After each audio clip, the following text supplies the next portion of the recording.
evening. It is episode 151 of the longest running episodic, whatever the hell this is. It shouldn't be allowed. Okay, YouTube has an obligation to the public to shut down crap like this on their platform. And I would encourage everyone to get in contact with YouTube and demand that they shut this crap off. There will be no standards. Lack of standards will continue until morale improves, Eric. It is September 1st, 2023. First comment. Hockey cardboard equals GOAT. At least somebody likes you. Or they're setting you up for a horrific fall.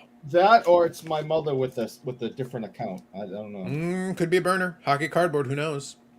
Justin Bodie. Good evening, Justin. Eric in need of cardio with that injury. Hopefully he's found a way to get moving. Or we're going to have Sour Eric again. We always have Sour Eric. Yeah, it's kind of the way of life. Good day there, Global. Joining us from Aussie-land.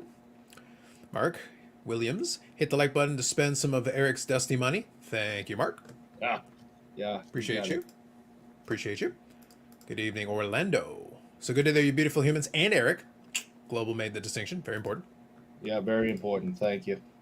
Just like Eric has an obligation to pay for the like button. Paul is correct. We can all go pound sand, okay? All right, so here we go. Let me scroll through. Yeah, I had a feeling this one was going to come up, so I'll touch on it briefly. I actually mentioned this to Eric just briefly, just so we had it covered. Okay, but I'll touch on it for just a second. Maximus Pumpernickel said, do you think someone like Hardporn will ever get caught up in some kind of hobby scandal? Yes. But, emphasis, two-parter. Number one, cardporn is not fully anonymous, but partially anonymous. If you go digging, you can figure out who cardporn is. Second, anybody can be involved in a hobby scandal. But I know a lot of people who do know.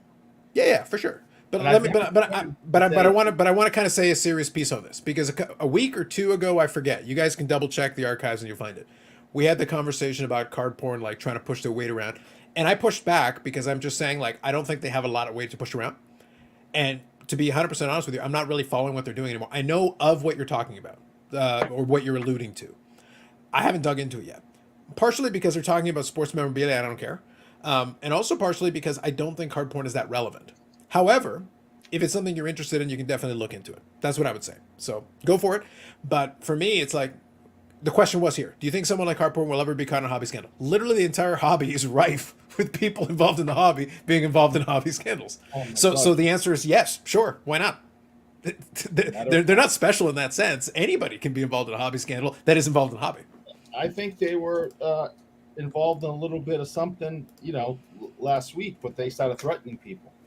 Yeah. So, but I also said, like, it doesn't matter what they threaten or not. Right now, card porn is in a position, just speaking specifically about card porn is in a position where they still have a lot of followers. I just question whether they have any influence at this point, because they've also kind of, you can still have a lot of followers. It's the Jeff Wilson thing all over again. I can go to the account for you right now. I can go to his channel, and I can show you how many subscribers he has. I can show you how many views his videos have gotten. I can do those two things, and I'm being serious here. I'm saying I can show you these two metrics, and they can both be 100% true.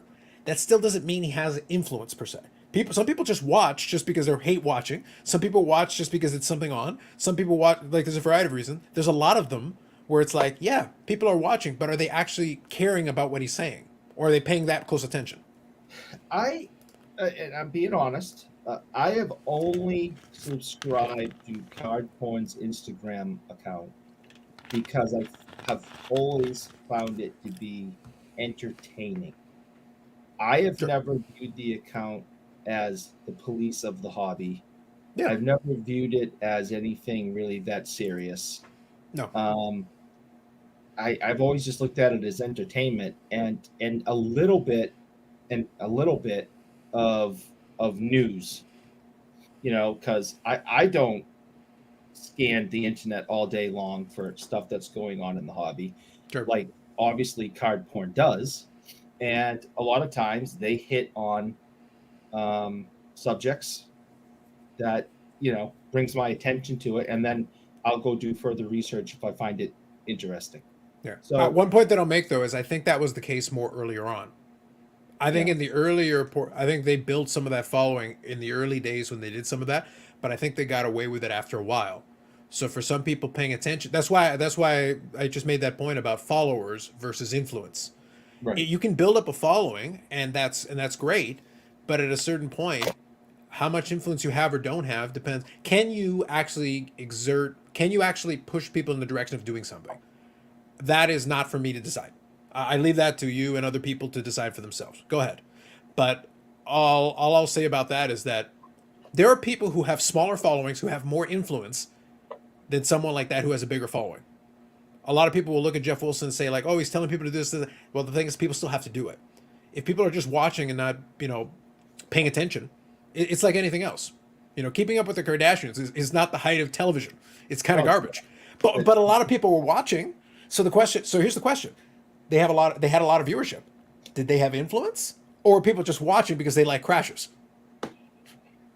Two different things. Unfortunately, I think they had influence. They might have, but my point is just the influence isn't necessarily proportional to the amount of audience they had. That's all I'm getting at, and I leave it to everybody else to evaluate themselves. And I'll put it this way: if you're following anybody and you're getting them for news or anything, it's like you would do with any other piece of news. The same way that I would tell you to buy the dealer when you're doing a transaction, I would tell you to buy your news source. So just be aware that there is always the possibility for outside influences. There's always just assume everybody has an agenda. Maybe this would be my tip. Just assume everybody has an agenda. I have an agenda. Eric has an agenda. Eric is part of the Crumble lobby. We know this. But the point is that if you assume the agenda first, then you take it with a grain of salt. Just get the information, absorb it, and go, okay, does this make sense to me? Yes or no? Maybe I need to check somewhere else and get another piece of information, and maybe the two things add up, maybe they don't, and then figure it out from there. I'm actually being 100% serious. That would be my suggestion to you. So that's why I say, like, when I look at it, I feel like Hardporn's influence has dropped already so much a long time before this that I'm like, I'm not even paying attention to what they're doing. But if somebody cares about it, hey, by all means, call out anything you feel is appropriate. But they're non-player, they're non-entity in the game for me at this stage. But that is strictly my opinion. Philly Joe, good evening. Sebastian, good day. Absolutely, thank you. About my first box of Crumble cookies, they didn't know about the Eric discount. Disgraceful. Utterly disgraceful.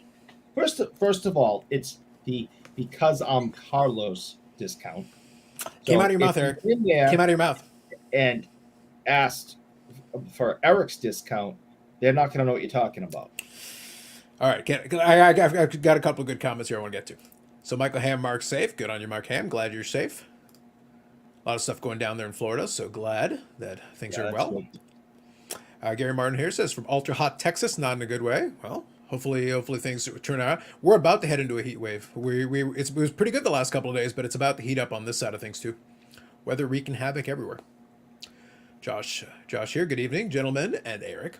Shut up, Josh. Bob Jackson says they lost me after the next week. Totally fair. But that's the reason I gave that. Look, occasionally we'll take a more serious tone on some of this. Like, here's the thing: I genuinely don't care what card porn does one way or the other. I don't care, good, bad, or indifferent. That's my life. My suggestion of everything that I just said, that bit about talking about influence, followers versus I just say, like, just buy your news source. If they're providing you some value, you're getting some entertainment, great. I'm not going to judge you for that. If what they did, I guess it was last week. If what they did last week bothered you, that's a completely legitimate thing. And by all means, stop following them. That makes sense to me. I wasn't following them anyway, so it didn't change anything for me. But I understand. I can totally get behind that. Well, here, good evening. So is this cardboard anyway? I don't know. I know that plenty of people do know, though. And one other point I'll make. Be aware at the same time that we talked about, that's why I gave that little point about agendas, biases, all that stuff, right? Well, just remember something. Going back a ways now, do you remember when old Kenny did his live stream with Drake? Remember they did the break with the cards with Drake? Yes. Well, when Kenny was having one of his infamous, technical snafus while Drake is sitting there looking bored, well, the way we knew what was still going on is because guess whose account was still able to live stream during that whole thing? Cardporn's. And so, in other words, card porn, or a representative or whatever you want, was in the room with Kenny and Drake and all. So guess what? Kenny knows who he is, and other people who were in that room know who it is, and it's like, whatever. So the point is they're not really that anonymous if people are just hanging out. By the way, they were also selling some high-end stuff some time back that people were talking about. Well, that means they've been around somewhere. People know who they are. Oh, yeah. I don't, because I haven't even asked one question. I haven't lifted one finger to try to figure out who card porn is. But I know enough people that if I made a couple of inquiries, I could get the answer to that question. Same for me, and I just haven't asked because I can't be don't bothered. I don't care. and it's also not just one person. Yeah, exactly. But all I'm saying is that I don't care. Like I'm just leading with I don't care. It's like great, whoever it I, is, good for them. if someone put money in front of me right now, I could get the answer in under 10 minutes. I honestly do not care. It might not even take that long at this point with the amount of people who know. Yeah, Cart- more people know every day, and it's yeah. really not a big deal anymore. Mm-hmm. Cardboard was a 2021 thing, maybe. I feel like yes. I feel like that was maybe their apex when they were building up the following in the first place. Timeline sounds about right. Will here says, Carlos is the police of our hobby. For your sakes, I hope not. But on that other hand, speaking of the comment from earlier, I can totally be bribed.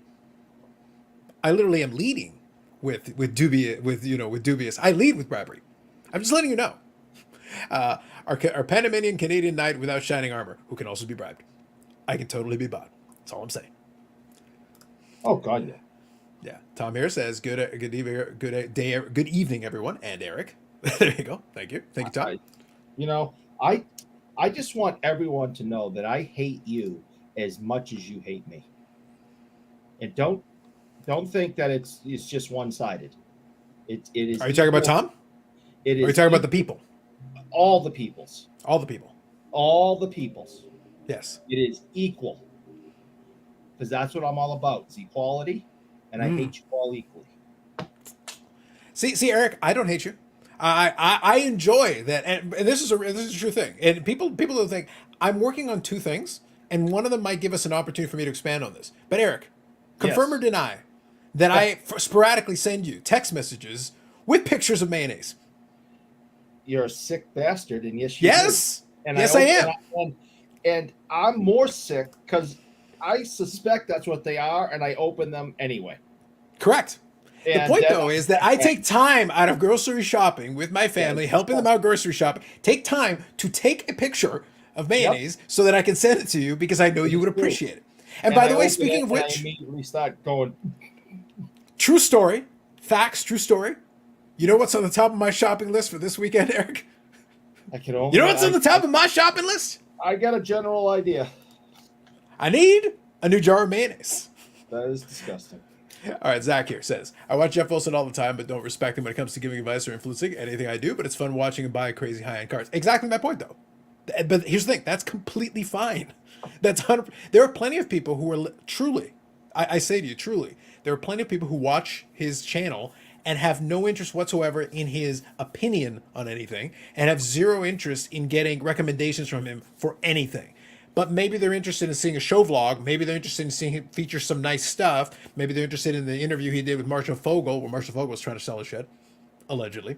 But he's got really nice stuff, and Jeff Wilson and his channel are able to get access to be able to talk to these people and see these things. So there might still be some value in that. Maybe that's all you're watching it for. Or maybe you hate his guts and you're watching, hoping that you catch him in some, scandalous thing he says. But you're still watching. I hate watching. I've never done it. I can't do it. I get. Why do I want to watch something that I absolutely hate? Like you mentioned the Kardashians, right? I have never seen an episode, but to see them, plenty of people do though, and commercials for their program, or listen to other people who do watch tell me about it, I just am sickened.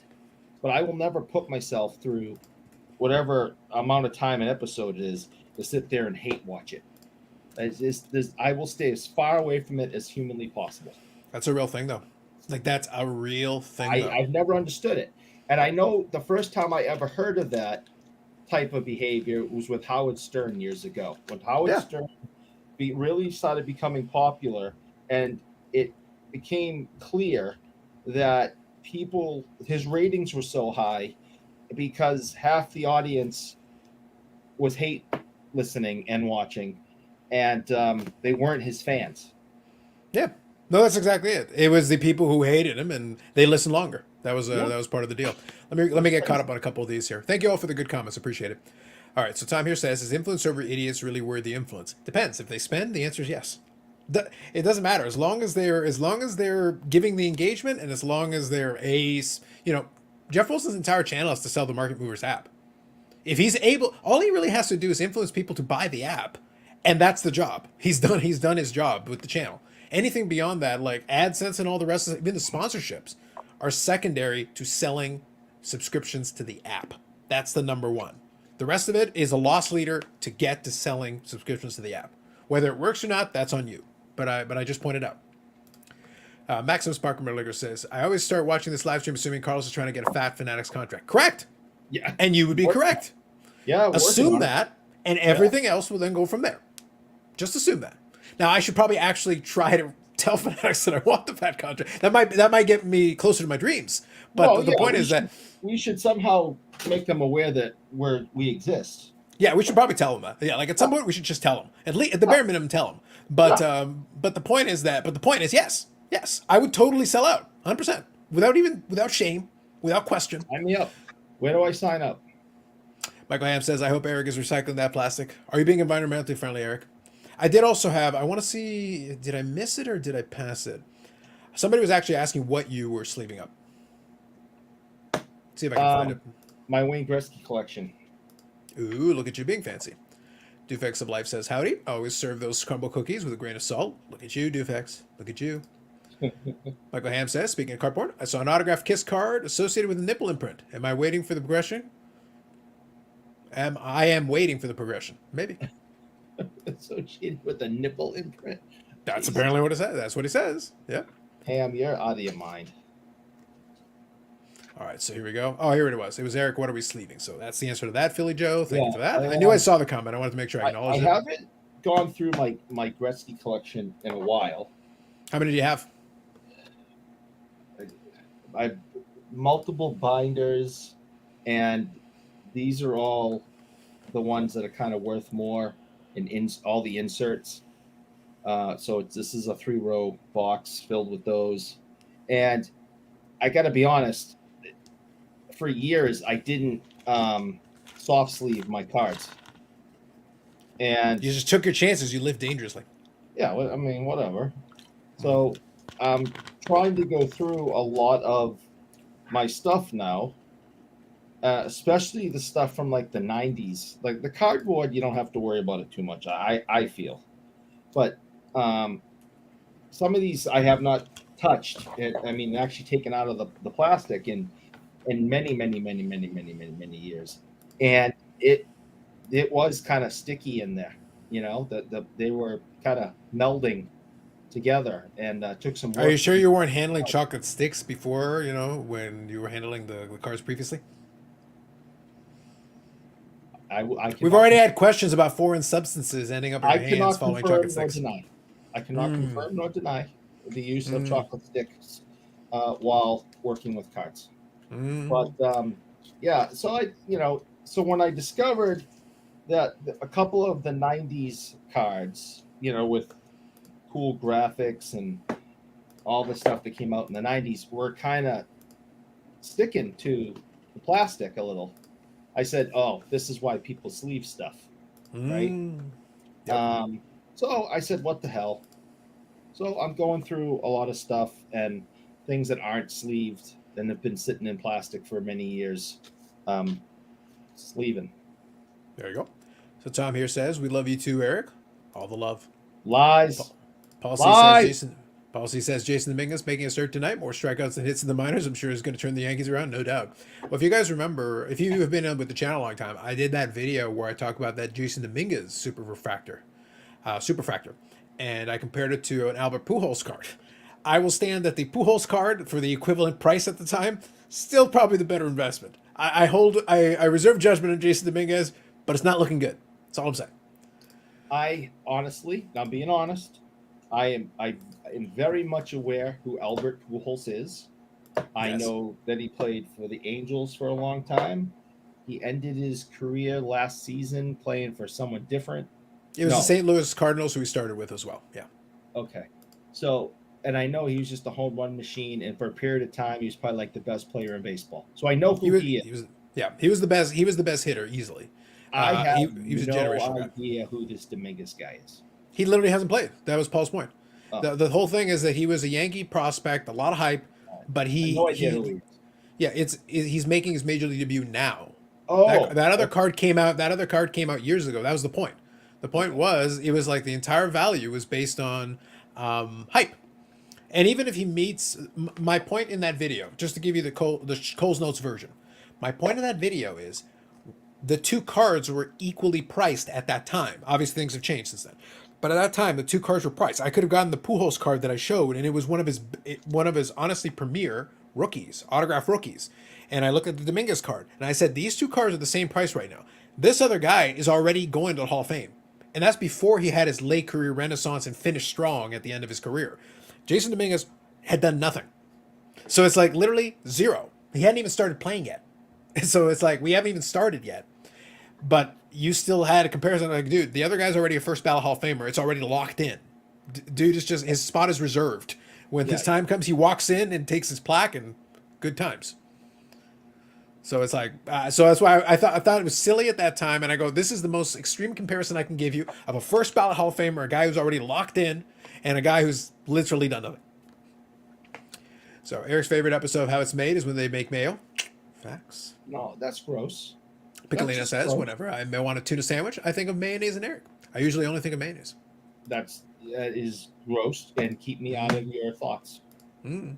Tom says, we are all here every Friday night with you, Eric. We must really like hate watching you since we don't miss a live.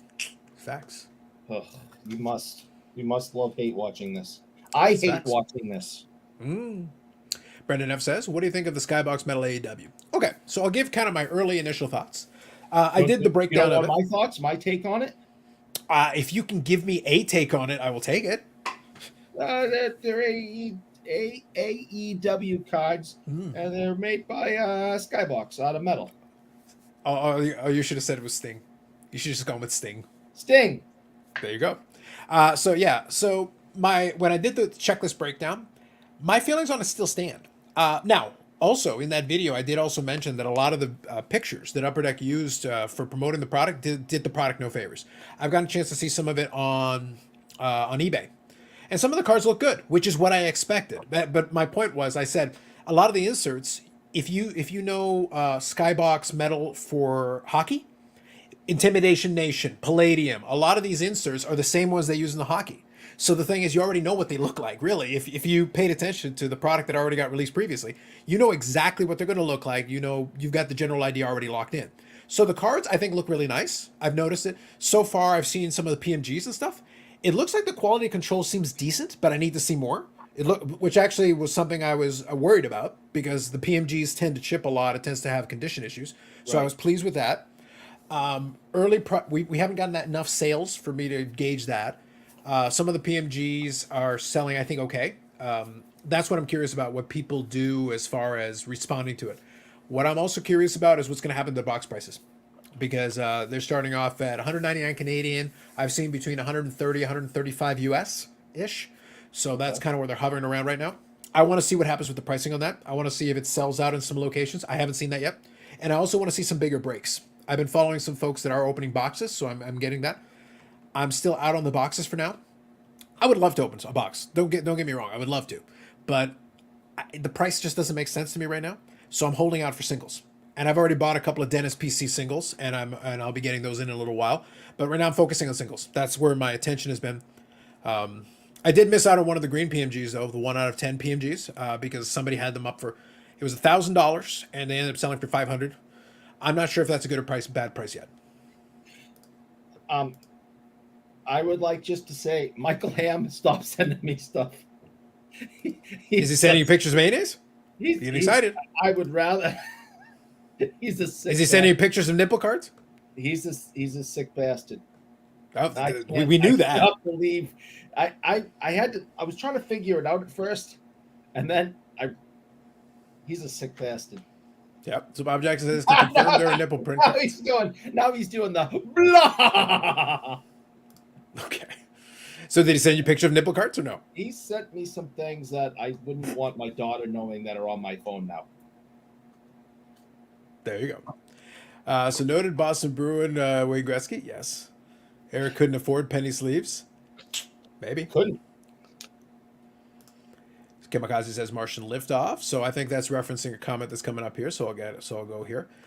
Doctor Exclusive here. Good evening. Is the Burrell on assignment tonight? He asked for a link. I shot it to him. If he wants to hop on, he can. So he's got a link. Justin Ham, get on. That's up to him. Let's see. Evening, Carlos. Thoughts on the recent, I guess that's Garbage Pail Kids is what I think that is. Cards of Panini basketball backs featured on SCR's live stream. I haven't seen it. I didn't watch the live stream yet. I usually watch the replay and check it out later. I haven't seen it. So I don't know. I don't know what to say about that. I'm assuming you're meaning there's a manufacturing issue. Garbage Pail Kids card with Panini backs. But if that's the case, don't forget Panini. Now, I'm assuming. I'll double check. I'll skim the live stream. But if that's the case, don't forget they basically use the same supplier. Fanatics owns it, but they still use the same supplier. So you can accidentally screw up the sheets and have an error like that. That's totally plausible.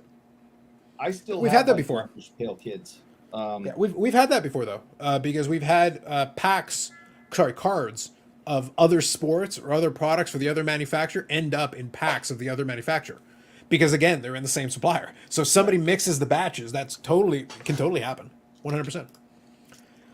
Eric, where do you put your Kurtz card care kit? Oh yeah, it's out in the garage with with my other tools, like my power washer, scrub brushes, Important. Paint brushes, lacquer. You You got some shellac over there? With the rest of You the got some shellac? Yeah, you got some shellac? Some shellac. Yes. Yeah.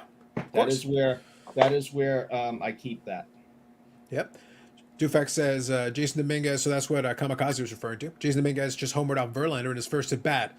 Jason Dominguez to the moon! Sell! Mortimer, sell! Yeah, now's your chance. This is it. He just homered. He's perfect. Yeah, Quickly sell. That reference I get. Yep. All right. So Tom here says just turned J Rod PSA 9 Tops Now Rookie Blue out of 49 from $15 to $120. Sell the hype. Facts, sir. Facts. Let's see. I missed when you made that statement. Then Poole started hitting home runs every Friday during the stream. True. That is true. That did happen. Yeah, he had a contractual agreement with us to do that. That's correct. Good stuff. When you're good, Bobby, just let me know. See, the people call out for Hero, and here is the Burrell from the Garage of Knowledge.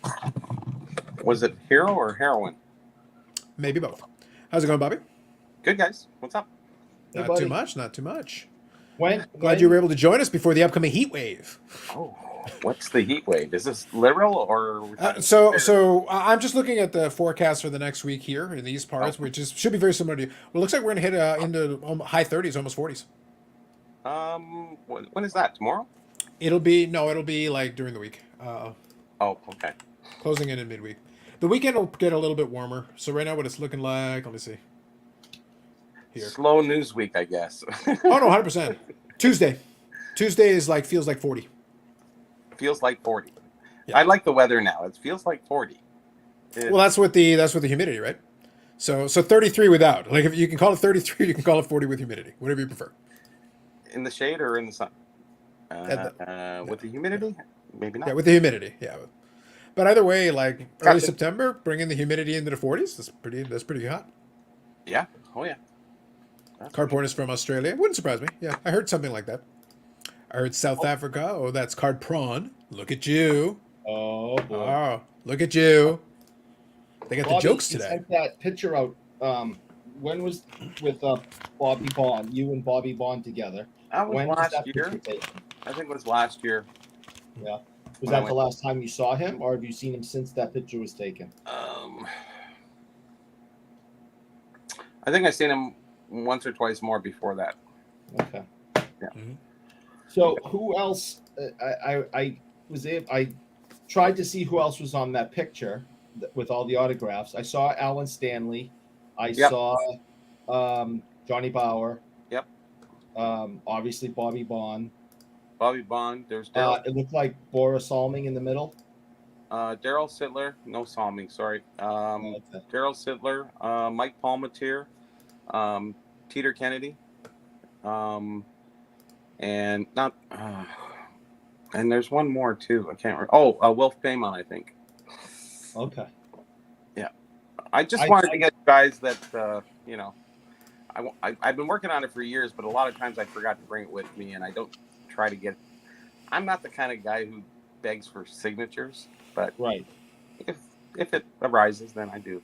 So I'm going to fill up that board. I did want to get Salmi because I met him so many years ago, but I wasn't doing that board at that time. So unfortunately, I never got it done. So That's too bad. but he signed my book, so I was happy. I have an autographed version of the 2006 VHC. So Nice. I got Johnny Bauer. I went to a trade Well, show. Bobby, just saying you got Johnny Bauer, is redundant. It's like I think I walked outside and just randomly a Johnny Bauer autograph fell on me, like just from the heavens. Like literally, it's like, dude, you can stop. It's fine. It's okay. It's a funny little story, actually, because I seen him at a trade show. I had some books in my trunk, and I went to a trade show. It was a property management trade show, and he was there, like, on behalf of somebody. And so we talked for like about an hour, and it was great. And I said, "Oh, I want to get you to autograph my book." So I went out, and that was my autograph. So he's pictured quite a bit in there because it's a leaf heavy book, right? So he signed every time his picture was there. He would sign beside the picture. So I have like 6 signatures in that autograph book of Johnny Bauer, which is kind of funny. Oh, that's great. Yeah. So he said, "Oh, I'm there too. Let me sign that." So, okay. He'd love signing his name. Yeah, he just loved giving back. He was so happy, and same thing with Bond. Bobby Bond was such an amazing guy too, Yeah. Makes sense. I'll always remember the 20 minutes or so that you helped me spend with him, and it was longer than 20 minutes. It was like a half an hour, man. All right, I don't know, half an hour, whatever, 30 minutes. It was awesome. Eric lost track of times. He passed out right after. It's like somebody had to lift him off the floor with a spatula. It was terrible. It was a real privilege to spend some time with him and talk to him, and him just telling me stories, and it was just awesome. So yeah, he's a highlight. He was actually, when he would go, he's so friendly and, just such a nice guy. Yeah. But he will be missed. Yeah, for sure. Yep.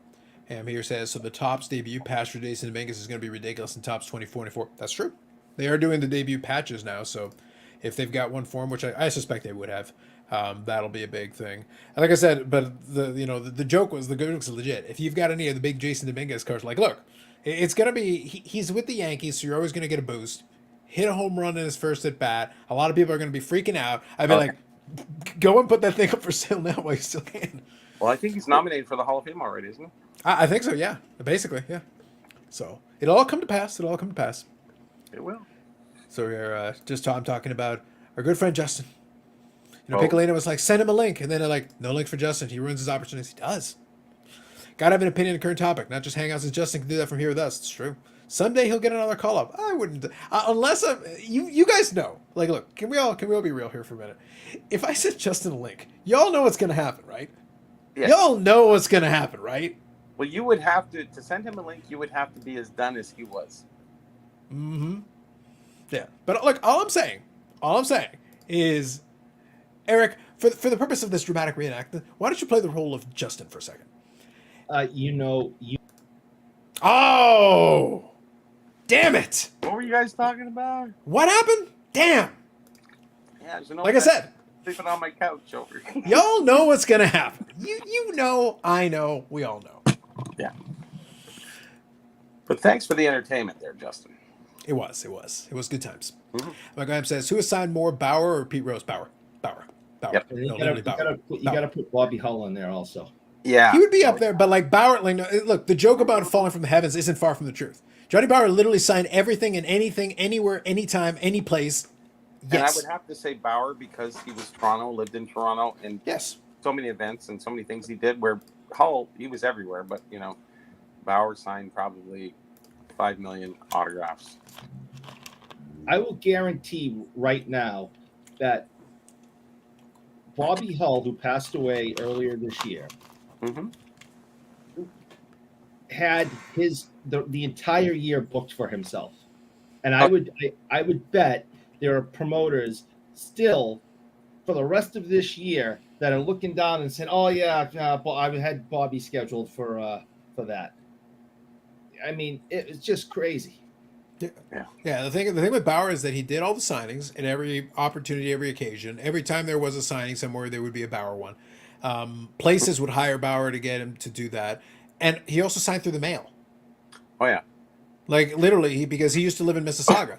and again, not far. I tried one time. I go, I wonder, just give it a go. I shot one of those because they had those original 6 cars that were like made by, it was either classic or forget. Like they were super cheap cars. You could get them at dollar store, and they had original 6 with some old black and white photos of players. So the cars were cheap. So I sent a couple to him at that Mississauga address I found. I did a quick internet search at the time, found the address. I live in Mississauga. So what happens? I shot it in the mail, threw it in there. However fast it got to him, I sent it on Monday. I got it back in the mail on Friday. Wow. And he had signed them both. So it's basically he signed it, threw it right back in with a self-addressed stamp down below. I'd done the self-addressed stamp envelope so he could just throw it in the mail, or whoever could throw it in the mail. That's why he didn't walk it back to your house. He might have, but he could have. The point is he could have. So, but either way, like inside of the physical week that I shipped it, I got it back in the mail that week. Yeah. Well, short of him delivering it, that's probably the fastest I've ever heard. Yeah, and the thing is, I look at the autograph, and I have Johnny Bauer's signed puck that he signed in front of a face. I go, well, yeah, that's his autograph. He signed it. He didn't need people to sign it. He signed everything. Yeah, he did. But it's okay because then you got to meet him, and I think that was more than the autograph is worth anyway. So. Oh, for sure. No, like I said, it's a catch-22. We talk about a lot of this stuff when we talk a lot of times about sets and things of value, and we did that with the Leaf conversation and everything. There is a value to autographs, yes. But a lot of times it has to be the experience because the cost of the autograph. Yeah. You know, if you do a Joe Montana signing, it's going to cost you many multiples of what it costs you just to get an autograph card a lot of times. Because it's like, yeah, the autograph has some value, but it's the saying a quick hello, having a quick chat, whatever it is. But that's got to be the value because otherwise, like, dude, I can get you 50 of those, Ham's saying here, let me go here. I've never seen a Johnny Bauer auto. Ham, just say the word. We'll send you a box. Hold on. Everyone and their brothers got some. How many you want? I can from where I'm sitting. I can see 2. No, 3. I'm sorry, my bad. 3 from where I'm sitting. Yeah, I literally have one right. It's a little bit blocked off, but there's literally one right beside where my finger is. There's literally an autographed puck right there. That's a Johnny Bauer. I've got it right there. I got a nice signed puck. Just picked up. There you go. They scroll in a little bit. There you go. Is that Bob Probert? It is. That's awesome. Nice. Yeah, he did this event. Yep. Yeah, so on a Hall of Fame one, for a kid, and nice. This is an autograph program. Well, the program wasn't autographed, the puck was, so it adds a little bit more provenance to it. But this poor little kid got meningitis, and he got Probert to do the thing. So they even did a nice little write up about Bob Probert, and so it's kind of a nice combo piece. Hockey players. What year is the puck you got there, Eric, from? 92. Gotcha. March 25th, 92. The puck you got, Eric, what year is the Bauer one you have? Oh, I don't remember what year I got this. Oh, okay, got it. So the one I have here, this one is the one I got at the 2000 All-Star Game. So this is 23 years ago. This was the same one from the Frank Mahovlich one because they did the All-Star Game in Toronto and they had the fan expo thing, whatever. It was amazing. I know. Yeah, it was. Yeah, but you had a card show along with display booths. Yeah, so that's the one where I got my Mahovlich autograph that I did in that video. That was where I got it because he was doing a radio spot for the Fan 590 here in Toronto. And Johnny Bauer was one of the multitude of autograph guests that were there where you did the thing. So I got a Rangers puck that you can see right there. He did the Hall of Fame 76 and whatever. I just grabbed one of the pucks for one of the teams he'd played for. It made sense to me. So I said, yeah. Oh, Rangers was his first team, right? Yeah, but you can see, like, he's consistent. This is from 2000. This is 23 years ago. Look at the show. We all got pucks. You got to put it right side up, Bobby. You got it upside down. Doesn't matter. There you go. But anyway, but the point is, this is 23 years ago. And because he signed it on the paint pen on a puck, it's still like, this is 23. I've had it for 23 years. But the dude signed a billion things, like billion. You know, it's the unique things you get it on too, and something that's personal that's really good. The question is, so you were at the expo. I didn't get to that expo, the fan expo, and they set up the O-Pee-Chee booth with all the cards, the packs, the non-sports. That's crazy.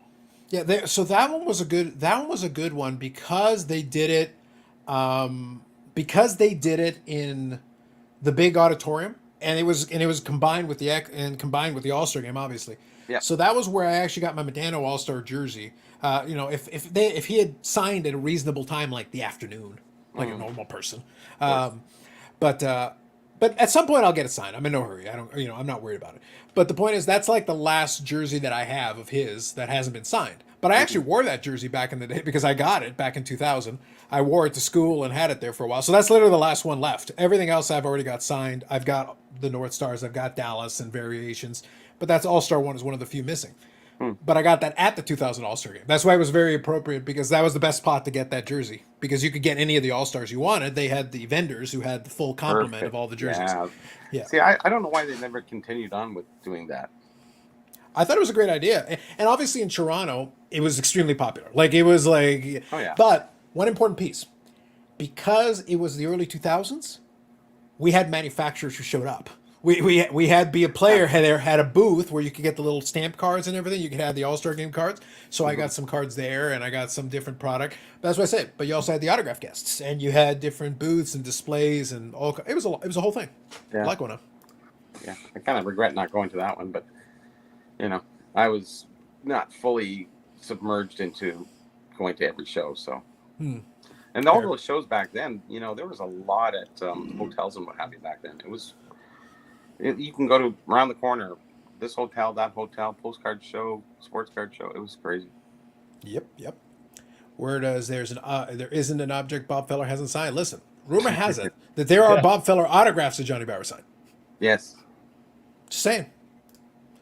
Funny Bob Feller is associated with oversigning, but it's true. Both those guys are considered to be equivalent. I think I made that comp once upon a time, because Bob Feller has a reputation for having signed a billion things, but Johnny Bauer was that guy.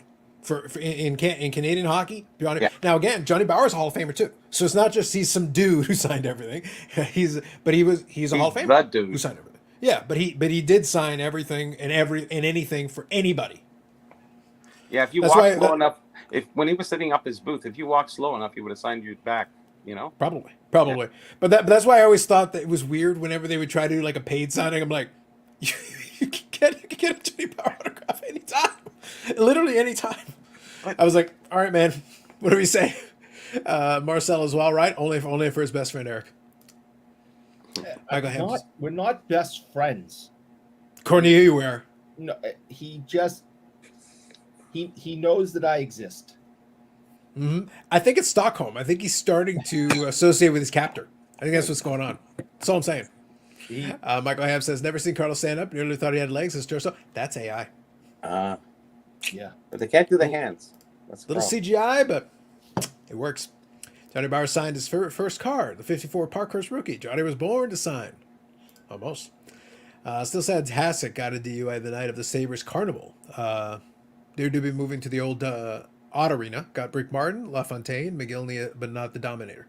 Oh, that's a shame. I like McGillney. That's a good one. Yeah. Yeah, some great players. LaFontaine was good too, but he got dwarfed by Iserman and all the other guys. Lemieux. Well, what's funny is LaFontaine was a good example of, because I used that LaFontaine thing when we were talking about the Islanders. I think it was last week, where I was explaining the thing about that end of that dynasty and how LaFontaine had like the worst timing. It was bad luck. But he was also good for the Sabres. Like he was still a good player by the time. The irony of this is LaFontaine was really a good player, and he would have been a great asset if the Islanders had not, if the circumstances had been a little bit better, and Bossy had been able to hang in just a little bit longer, and they had been able to get a couple other players, they could have smoothly transitioned. But it's a different world. Sort of like McDavid too. He's with Oilers. When are they going to do something? Honestly, it's at that point until McDavid moves on with a decent team. He's going to be, I don't know. I think the Oilers are a decent team. They are a goalie away from winning a cup. I don't think so. There's only so many things you can do, Bobby. They have more offense than they know what to do with. They have a ton of offensive talent. A decent goalie. Like the Leafs. These last 2 years, man, it's just sad. Absolutely sad. I don't think they play like a team. I think they play like a lot of individuals who are good. And that's the way the Leafs play. There's no team. Tampa Bay, team all day, every day. And that's what I want to see with the Leafs. And that's what they need there in Edmonton. And I think that's their problem. You have too many individuals. Maybe it needs a line shift or something. So, I'm not a huge fan of their coach, the Oilers coach. So I think, if they maybe mix that up a little bit and put a fire under these guys' rear ends before their contracts expire and they have to blow the team up like they did back in the in 89 and 90. So Yeah, everybody's on the rebuild. So Mm-hmm. U.S. Sports Card here. Good evening. During the conversation, I sit to list cars on eBay for the evening. I crossed over 56,000 listings this week. Good on you. wow. good Lord. Yeah. Well, I think if you're going to be a power seller and you're really going to put together like a big, you need to consistently keep listing. You just need to keep listing and adding more and more because stuff moves, and some stuff sits for a while, and It's a then numbers I've game. I've had auctions that have sat untouched for the longest time, and you just keep rolling it over because I'm still well under the free listings. I haven't gone past that point. If I do, then I turn on the eBay store and do all that stuff. Yeah. But it'll be nothing, and all of a sudden, boom, bid. And somebody buys it for the price that I was comfortable selling it for. And it was like, yeah, I'm glad I kept relisting it because it wasn't costing me anything to relist. But at some point, I found the buyer who wanted it at the price point that I was comfortable with, and they went and bought it. And sometimes you put something up, and people are all over it. Mm-hmm. I did that with the because the limited logos and a lot of the cup stuff patches are going so hot. Yep. I actually had a second of one of the Jamie Benn limited logos, so I have two of them. But I have one with a nicer patch that I knew there would be some interest in. So I went and listed on eBay. It sold tonight. It sold for comfortably more, maybe double, maybe 2.5 times what I paid for it. Nice. So I was like, and the thing is, I got two. So it's not like I needed it per se. But so this is the one I'm keeping, which is a nice patch. It's solid. Yeah. But the one that I'm selling, and I knew it would do well. Crap. Yep. Oh wow. That's So, bad. but the thing is, I got two. It's the same card. So I was like, I don't need two. And I knew that people would be interested in the other one. And because it's a nice patch, I go, all right, you guys have at it. Well, auction, plenty of watchers, plenty of people in bidding all over it. It's like, Good. it's fine. Y'all can have it. It's a good time. Get ready for Sabres to win their first cup and start a dynasty run in the next 3 to 5 years. So much young talent coming up. Thanks to sucking for the past 15 years. 15? Yeah. They even wrote a song. 1998 was more than 15 years ago. Are you sure you don't want to go further back? In the 80s, the Sabres had a song, We're Going to Win the Cup, it was called. And I used to hear it playing all the time on TV because, we used to get a lot of the Buffalo, New York channels. Yep. And I'd like to know if that is still out there because I think it was just played by the, I think it was the radio station too. So interesting. But they never did. So I think that are they the oldest franchise in the league that has not won a cup? they're one of two, I think. St. Louis is over, so I think there was two left. The Sabres were in the 60s, right? No, They the were first part year was 70, 71. Oh, okay, yeah, okay. So it'd be about. They came in with Vancouver Canucks in 70, Okay. 71. Yeah. Well, We so had then three Vancouver's tied. expansions in there. Vancouver's tied with them. Okay. Yeah, at the bare minimum, Vancouver would be tied with them if nothing else. All right. So- So those two are the oldest franchises without a cup.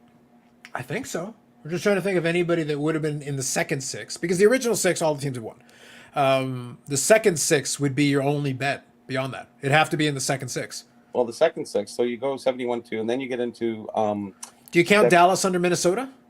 huh? Do you count Dallas under Minnesota because they did shift the franchise? Yeah. Because if you don't no, count no. Dallas, then technically No. Minnesota never won. Yeah, but they don't exist anymore. So Fair enough. Okay, fair enough. Yeah. Out of the current teams, you're probably, yeah. And then you had the second expansion after that. So then you had the Islanders and Atlanta came in. And then Yeah. after that, you had Washington and who was it? Kansas City Scouts come in. And then after that, then you had Colorado Rockies and Cleveland Barons come in. And then you had all the WHA guys come in from there. And And the Barons were merged with another team to be New Jersey, right? Yes. the Yeah. Rockies. So, No. yeah. Rockies and Barons became the Devils. Yeah. So obviously those guys, obviously, if we use the same transference, those obviously won. They won, And- no problem. Yeah, the The Seals. Scouts. turned The into Scouts Cleveland. became the Rockies, right? Who?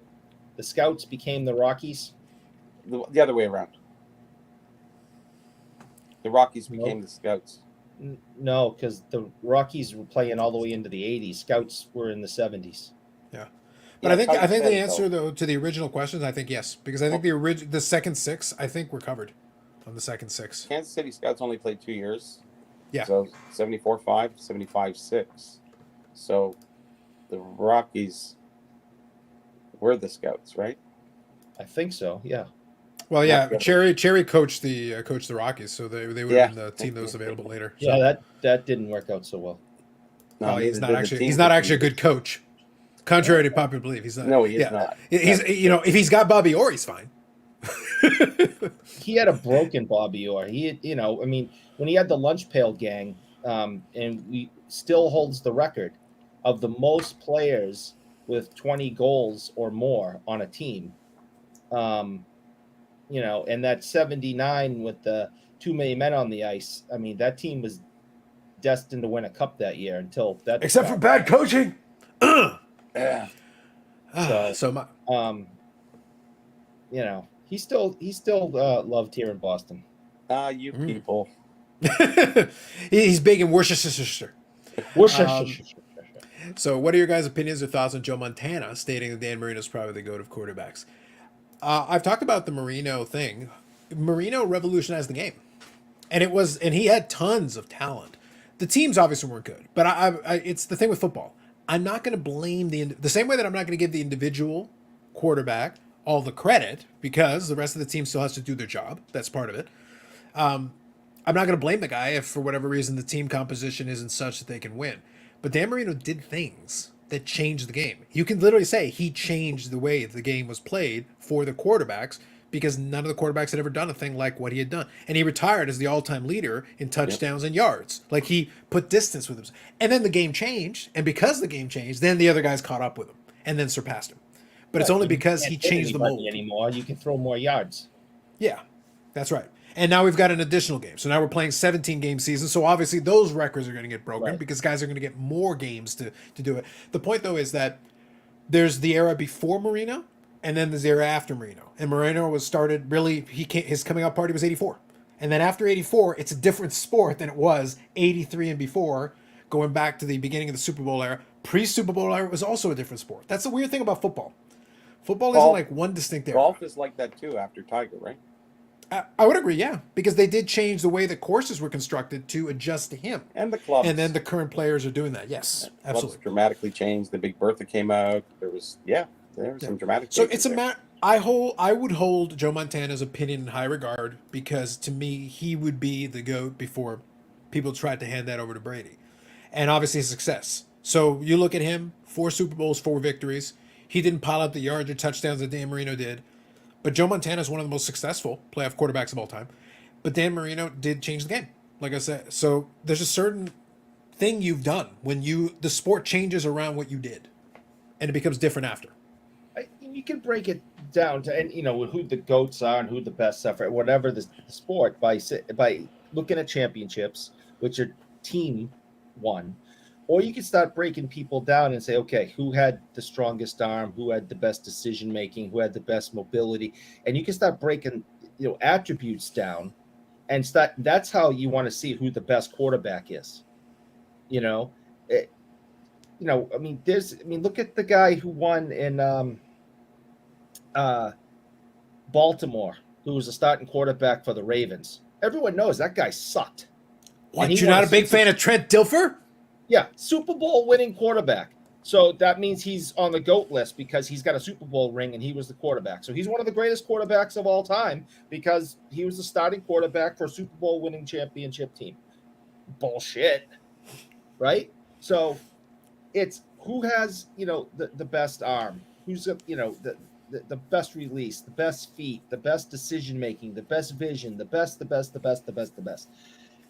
That's how you decide. And when you look at Tom Brady, he's none of those things. It's like he's got cement shoes on. We know he can't catch a ball on a trick play, and he can't. Well, to this day, Eric, all these years on, he's still running the 40.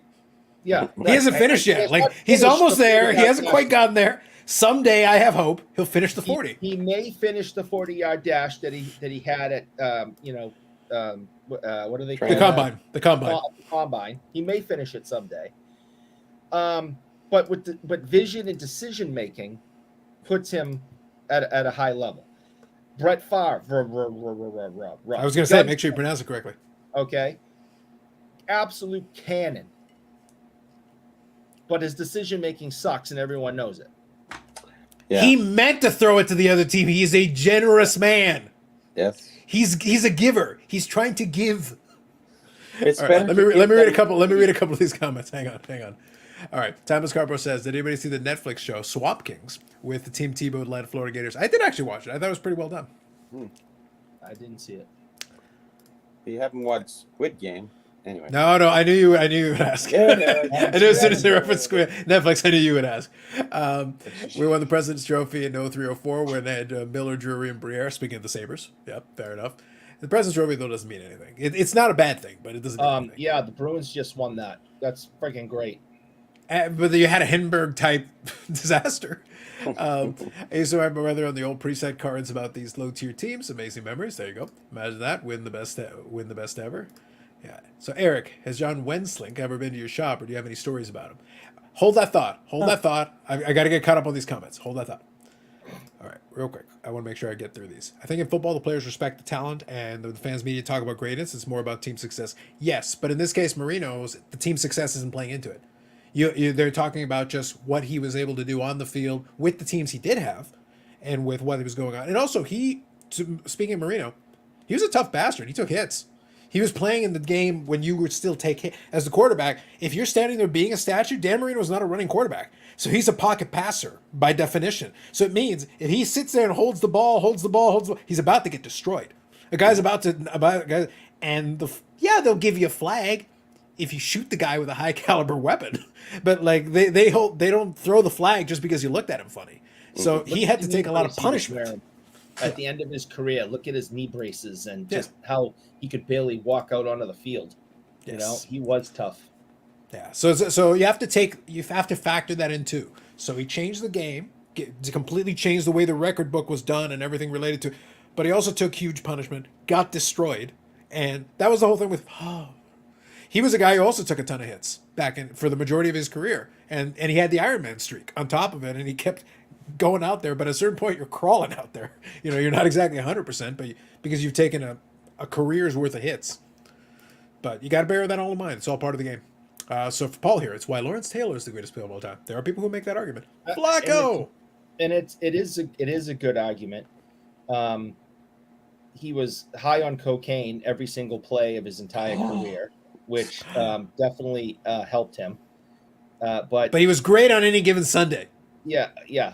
He was definitely, he's in the conversation. I don't think a quarterback can be seen as the greatest player of all time. I think it's someone like LT, a real football player who's in there just getting hit every single time they're on the field. They're banging bodies and dominating their opponent on the majority of the play. How about wide receivers? They take plays off. They don't even leave, the line. They jog. But they know the ball's not coming to them, so they put in a half effort so they don't get hit. Quarterbacks rarely get hit nowadays, but those guys like LT, every single play they are getting just smashed, and they get up and they smash again. And his athletic. Yeah, I mean, his athletic ability was just unprecedented. So Tom here says, all I'm saying is that Brad Johnson has more Super Bowls in Florida sports teams than Dan Marino. Yeah, but Tom Brady has like 7, and he's not even an athlete. So what are we even talking about? He is not an athlete, not even a little. Nope. Trent Dilfer was floating turd as a player. Michael Ham's not mincing words. Never seen a guy throw 10-yard out as many times as he did. There you go. Laces out, Dan. Right. Also, Ace Ventura. That's another reason Dan Marino's a goat. Mm-hmm. There you go. LT can thank our Scotty Norwood for the 25 ring. I don't like the Lawrence Taylor argument because the guy played out of his mind his entire career. Because the guy played out of his mind his entire career. Imagine if Aaron Donald was high cocaine when he played. He'd have 40 sacks. Yeah. Funny coming from a guy living closer to Miami the most. It's the ski capital of the U.S. outside Hollywood. There you go. The game changed because of how LT played more than anyone else who did before. The 3-4 defense became preferred. Not the game. Stop it. Paul's a very defense-oriented guy. Stop it. The game has changed for offense. No one cares what happened with the defense, Paul. They banned defense if they could. We are no longer doing defense. Brad Johnson was the Bucs quarterback during their first Super Bowl win. Their only Super Bowl win. Then is Joe Thomas and Ken Skull.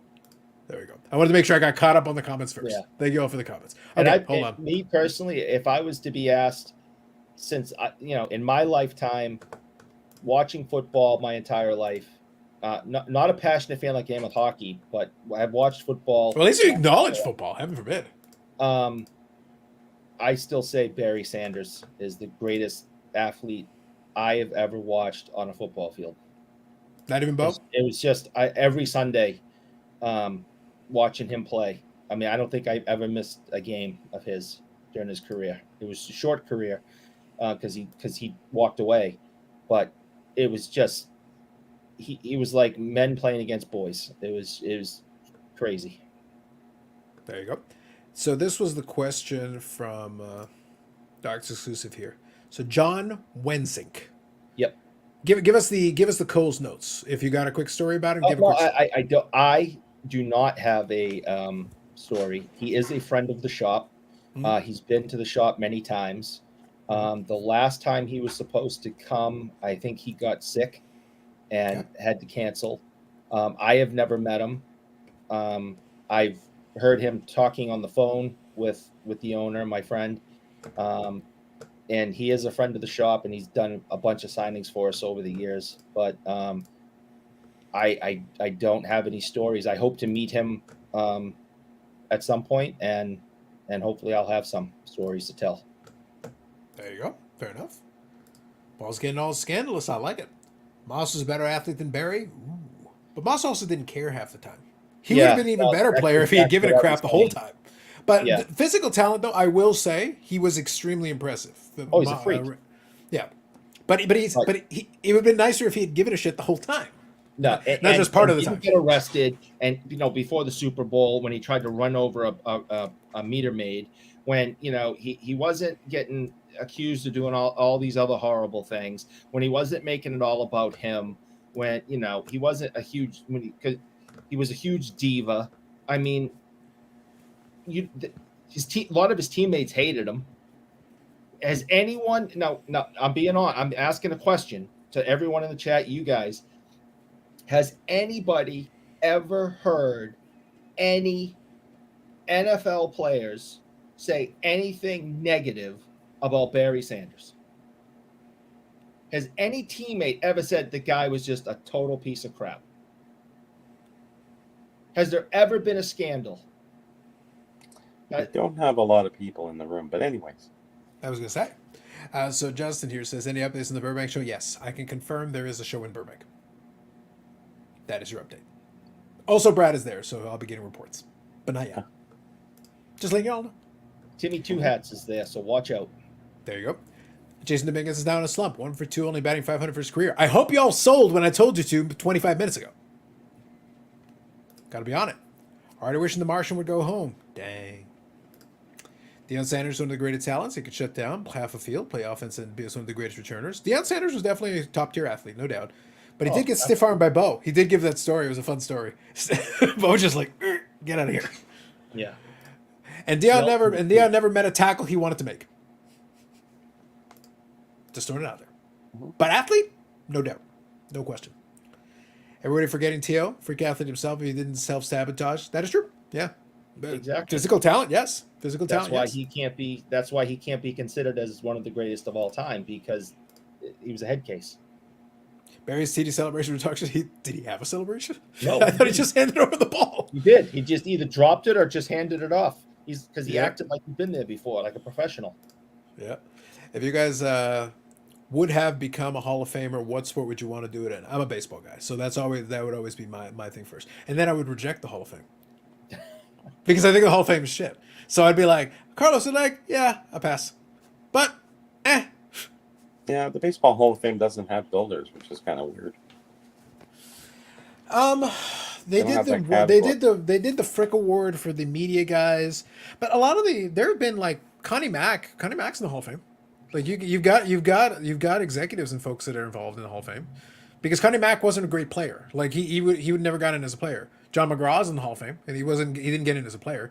I think those guys the bigger guys got the nod, but there's a lot of builders out there that should kind of have its own category. so they can get. I want to double check. I feel like maybe it's under Veterans Committee, but I feel like there is a Oh, way maybe, for them. maybe. It's Yeah. like it's like the Frick Award. So like media members that were like really important to the can still be recognized and put in the Hall of Fame and inducted. So that they didn't way. get in the Hall of Fame, so they would go Frick, and then that's why they made it the Frick Award. Absolutely, yeah. Okay, that's all. Yeah, they said what? 2 I'm and going to 2. drive down in a Ford. That's why they call it the Ford Frick Award. Oh, there you go. Facts. So yeah, Bobby, sport. Would it be hockey or is there anything else you want to do? Say cyclocross. Say cyclocross. I'll get Eric excited. I don't know. Highlight. No. Yeah, just hockey. Carlos Senior would pick highball. He's a big fan of highball. If you know, you know. Pickleball.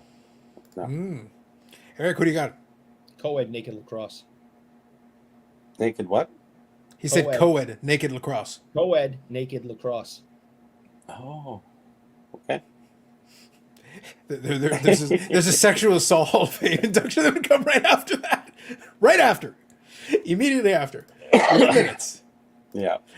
I'm going to move on quickly and swiftly.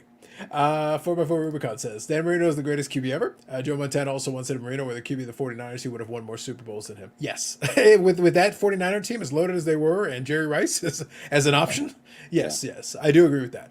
But that doesn't take anything away from Montana because Montana was a great quarterback for that team in that system. They built and designed it in a way that, and he still got the job done. So, Dion for athleticism, playing in the MLB as well as dominating the NFL, should rank him in the top, if not the top. Well, Bo Jackson was better than him, so Both, yeah. So yes, I suppose to a degree, he was a good MLB player, but he was a great NFL player. yes. A good MLB player and a great NFL player. So from a pure athleticism standpoint, sure. And Bo was great at both. Yeah, exactly. Yeah, but again, the shortness of his career always hurts him. That's really what it comes down to. If he had been able to play a little more, or if he had, I honestly think he would have. I think he would have been a good baseball player. But I honestly think if he had focused his attention strictly on football and been able to play a full career for what he could actually do, I think it would have been a really scary stat line for him in football if he had been able to focus in on that. Has anybody noticed any hockey player for the Pittsburgh Penguins wearing 21? 21 was retired in January 2001 for the incident in April 1971. Who was that hockey player? There's a trivia question for you. YouTube Hall of Fame for me. There you go, Michael Ham. Him and high. Tom says Rock and Roll Hall of Fame. Look at you. Tom Brady was convicted of cheating and suspended 4 games. People tend to disregard that. I disregard no Tom Brady slander. Eric, do I disregard any Tom Brady slander ever? And as long as we agree that the Montreal Canadiens have only won 2 Stanley Cups in their entire history, I will continue to agree with you on the Tom Brady slander. Oh. I'm good with that. I'm good with all of these things. Moving on. Let's scroll here. The Era Committee exclusively handles all the manager, executive, and contributors. Yeah, I knew there was another way of them getting in. Yeah, BBWAA gets first crack with the players. Thank you, Dom. Highball all day. Facts. Carlos Senior. I don't know what Jeremy and Cage has anything to do with it, but yes. Women's beach volleyball for Team Brazil. Live the dream, Tom. Live the Tom dream. knows. Live the dream. Tom is a connoisseur. Connoisseur. That is a word. That is a a word. I don't know if it's an appropriate word given the circumstances, but it is a word. Yes, I'm comfortable saying it's a word. You know, Gawker isn't really, that doesn't seem pleasant. So we'll just call him a connoisseur. Mm-hmm. Enough said. Indeed. So, that was fun. Folks, question. So basically, what do y'all want to talk about? Right now, it is a little bit of a quiet time. Our Fanatics overlords have not made any current crazy moves this past week. Yeah, it's been quiet. One of the things that I saw this week that really got my attention, and I honestly don't remember if it was card porn or not, but the video of somebody with a pair of tweezers taking a big chunk of patch out of a card. I saw that, yeah. And then replacing it. Okay, yeah. That, to actually watch it happen. Okay. Came up I pretty wish easy. I would have, The adhesive isn't that strong. for education purposes, I would have liked to see how they got the replacement patch in. Yeah, they didn't show that No, they cut it. They pulled the other one out, because they don't want to showed you instruct like all people. the threads that was still glued down, and then they all of a sudden, Yeah, ta-da. because they don't want to show people how to do it. Right, but Like tweezers out is easy, right? Like, how do you get this patch out? right. I mean, yeah. I get that, but for education, to keep an eye on it, or just like, how is this getting done? What to look for? I would have liked to have seen that, but I understand you don't want to create more criminals. But that was kind of shocking to me that it was that easy. Mhm. I guess I would have hoped that there was more glue used on the other side of these things, especially the patches, because they're so much thicker than just like jersey. Because if you put too much glue on a jersey, right, That'll bleed through. it'll bleed through. But for a patch, it shouldn't as easily anyway. No. And I would have thought that for a thicker piece like that, more adhesive would have been used somehow, or done something tamper-proof it somehow. I mean, these are people's jobs. This is what they do all day. Well, How it's do you only till tamper-proof recently this? this is happening, right? So Yeah, they haven't really. and obviously dealt it's with only that on the issue yet. high-end stuff. Yeah. I don't think for the stuff that I purchase, I don't think I need to worry. Or do But you? if you're buying a $20,000, 1 of 1 or 1 out of 10, patch card of somebody that's hot, this is a real concern. Right. Makes And sense. and how do you tell unless unless that card was first shown someplace else, online, during a break, an Instagram, a famous Instagram account. How do you know that it got changed? That number 5 out of 10 is that doesn't look the same as it did a year ago. Crazy. We leave that to the detective agency, the BODA, the Blowout Detective Agency. Although, you never know. It's we'll see if they're still doing their thing. Let me read a couple of these comments here. There's some good ones, but I agree with you. No, I agree with you. I did include a couple of comments here, kind of referring to what you're talking about as well. So Tom here said the replacement looked pretty crap in my opinion, but it could have been better if they didn't overdo it with the patch they chose. Fair. I like ripping out the new napkins to see what the wrong player, if it's associated with Panini products, even NT and Immaculate are majority not specific, game specific or event. True. Right. That is true. Spurs 20, Cards 21. Good evening. Adhesive behind the patch would absorb it through and look terrible. It said here also, Eric would patch replace and forget to erase the name behind the patch. His name behind the patch. Outrageous. Let me quickly touch on this one here. So US Sports Guard says, if the football hobby buzz ends up being muted, how do you think this will impact the market for wax and other sports? So this is if the Fanatics and Panini Cold War kind of continues on. Because right now, as it is, pending whatever arbitration says, pending whatever the companies decide to do, there may or may not be too many additional sets coming out. And I posed the question in my video. I said, it doesn't have to be a full-fledged stop. What if it just disrupts it? What if it just prevents a few products from coming out? Or maybe we just get less products, right? So if it ends up being muted, that would slow down some of the buzz because we're in September now. We're coming right up on the football season starting. We've got through episode 4 of Hard Knocks, and I definitely didn't watch it so I could get more insight from our good friend Aaron Roger in the darkness. So I'm enjoying that. I'm having fun with it. But the season's coming. The real season, the real games are happening soon. And the world with the cards is a little bit in doubt right now. So what would impact on other wax other sports? I guess it depends on how much you think the football card collectors are allocating their resources, their funds, to football that maybe they would transfer to other sports. I don't know how much transferences there is. So here's the question that I would kind of ask. For football card collectors, so Ham would be one. Paul doesn't really buy new product, but maybe anybody else that does football cards. If you do wax for football, do you just hold on to your money? Or do you use it to buy other stuff? That's really kind of the question. What is the impact, right? I don't know the answer to that. I don't buy football wax, so to me it would have no impact. And there's enough back catalog for me that I can collect my. I don't need them to print new Favres. I've got plenty to chase. Plenty I've of got the no Favres. issue. Yeah, so there's more than enough for me as a player collector focusing on specific players like that. But for people that are collecting the newer players, people that want some of the newer rookies and stuff like that, yeah, it would have a major impact. So the question is, do they take their money elsewhere? That's really the kind of the context of this question. I'd like to pose it to the chat as well. What do you guys think? Do you think people will transfer the money over, or they're going to wait and see? That would be kind of the way I would pose that question to you. While we're doing that here, so here's kind of a good open-ended question. Let's get your 2023 fourth quarter hobby bold predictions. Let's open up that for the chat as well. So, hobby bold predictions for the last segment of 2023.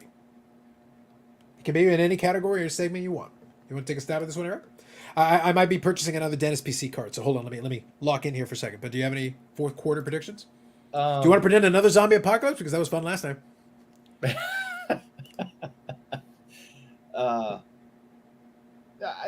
I really kind of think things are going to stay.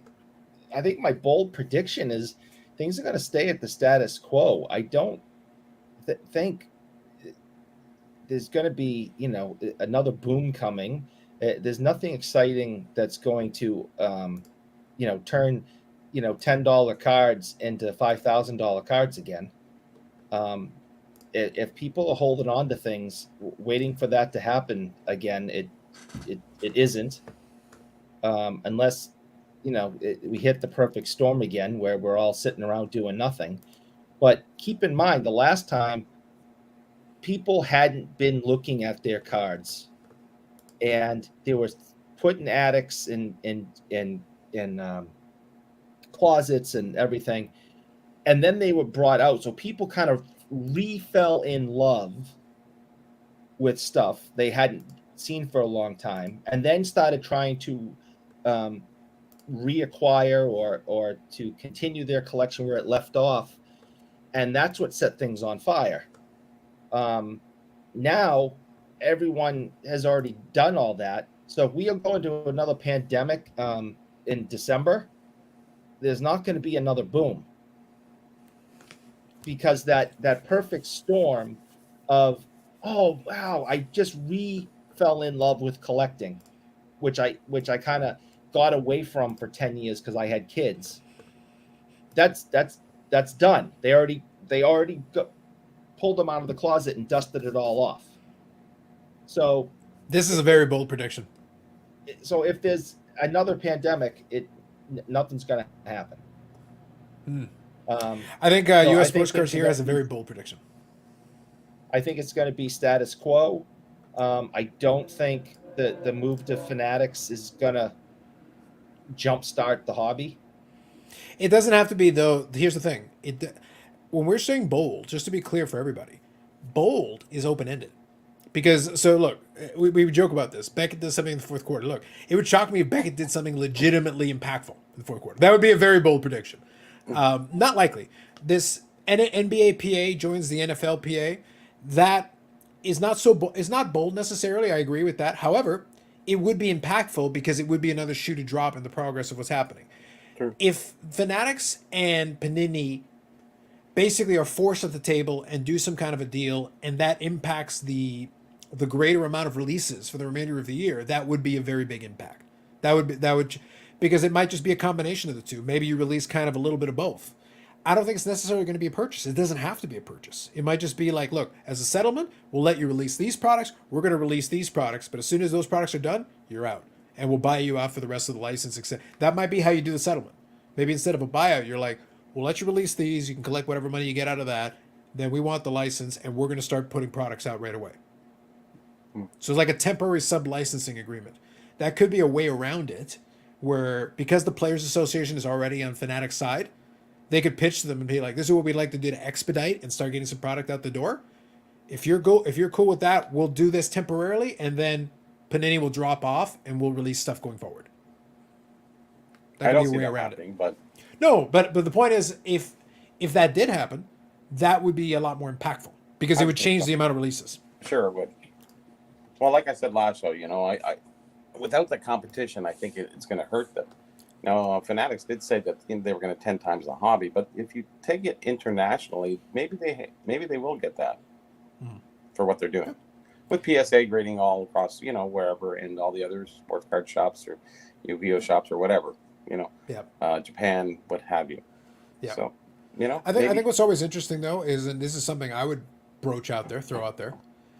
I think a lot of folks harken back to the heyday of competing and everything, but and Ham has definitely talked about that a lot, and other folks as well.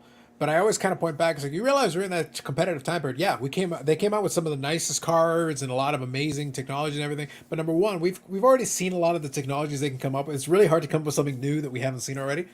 Yeah. But I'm going to remind again that we're in the era of the manufacturer, for the most part, not actually being owned by the manufacturer. The manufacturer isn't a manufacturer. And also, even if we introduce competition, the idea here, if we introduce competition, suddenly it'll blossom this creativity and everything. Well, what if the company's like, I don't give a crap about creativity. Our goal is to make money. Yeah. But we're competing. But at the same time, our goal is to make money. But we could come up with this fancy new technology. Yeah, I'm not signing off on that. So it doesn't matter that we're competing. We're competing. But at the same time, it's like, we're not competing that hard. We're not competing like that. Yeah. Their only competition will be themselves. Basically. Yeah. And going forward, that's not a really good measurement of what they can do or what they should do. You need competition. I really believe that you need that. Be it Leaf, be it Panini, whatever. That stimulates them to do something better. Well, that's the question I'm posing, Bobby. My question is, what if you had like a partial license or sub-licensing agreement? The idea is, okay, this will spur them on to great innovation. What if the other company's like, yeah, it'll cost us this much to really come up with something different to try to push them, and they're like, yeah, I'm not signing off on that. Because remember, the person in the C-suite, the executives are the ones making that call. As they go, so can we make money? Yes. But if we do this other thing, I think we can get ahead of them. It's like, will we get ahead of them enough to make back the money?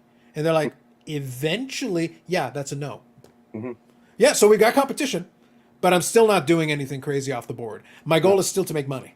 That's my number one goal. The only thing I give a crap about. The rest of it, I don't care. So do you think going forward, you need innovation to really sustain the hobby more so than you would just keeping products running?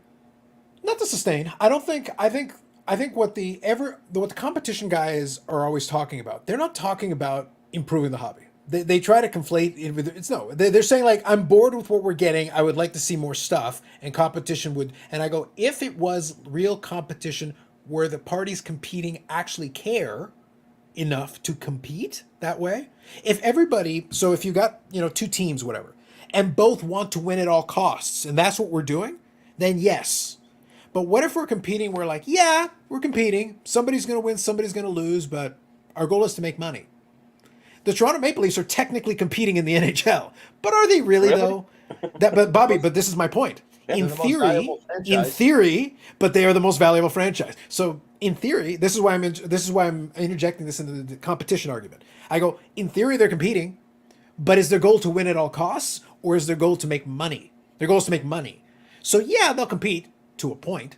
Will they do anything and everything in every way, in every angle possible? Not necessarily. No, they'll do enough. The more they make it in the playoffs, the more money they make.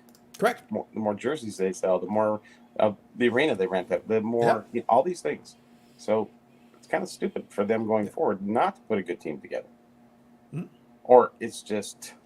But that's the point though. A good team just means get to the playoffs and do enough. It doesn't mean win the Stanley Cup. It just means do enough to make it look like you're trying to. Compete. Again, you just got to make it look like you're trying to progress.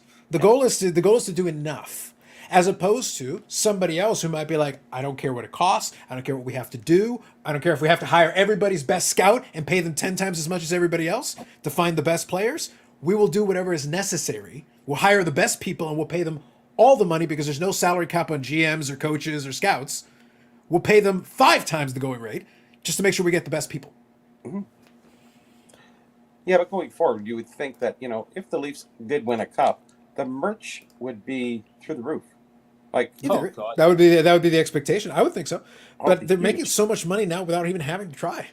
I guess so. I guess it's they have the highest prices. That's what I mean. Like, so are they going to triple ticket prices again? Like how much more revenue stream?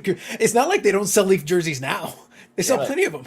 So I just don't know, Bobby. We're not going to 10x Leaf jersey sales. I don't think that's going to happen. So I agree with your premise, but I'm using that as an example of competing, but not really competing. So that's why I think a lot of people think, oh, we'll get these two manufacturers, we'll give them the same license, and they'll compete. Will they, or will they collude? Is it the same way the gas stations compete, but they always end up around the same price? Yeah.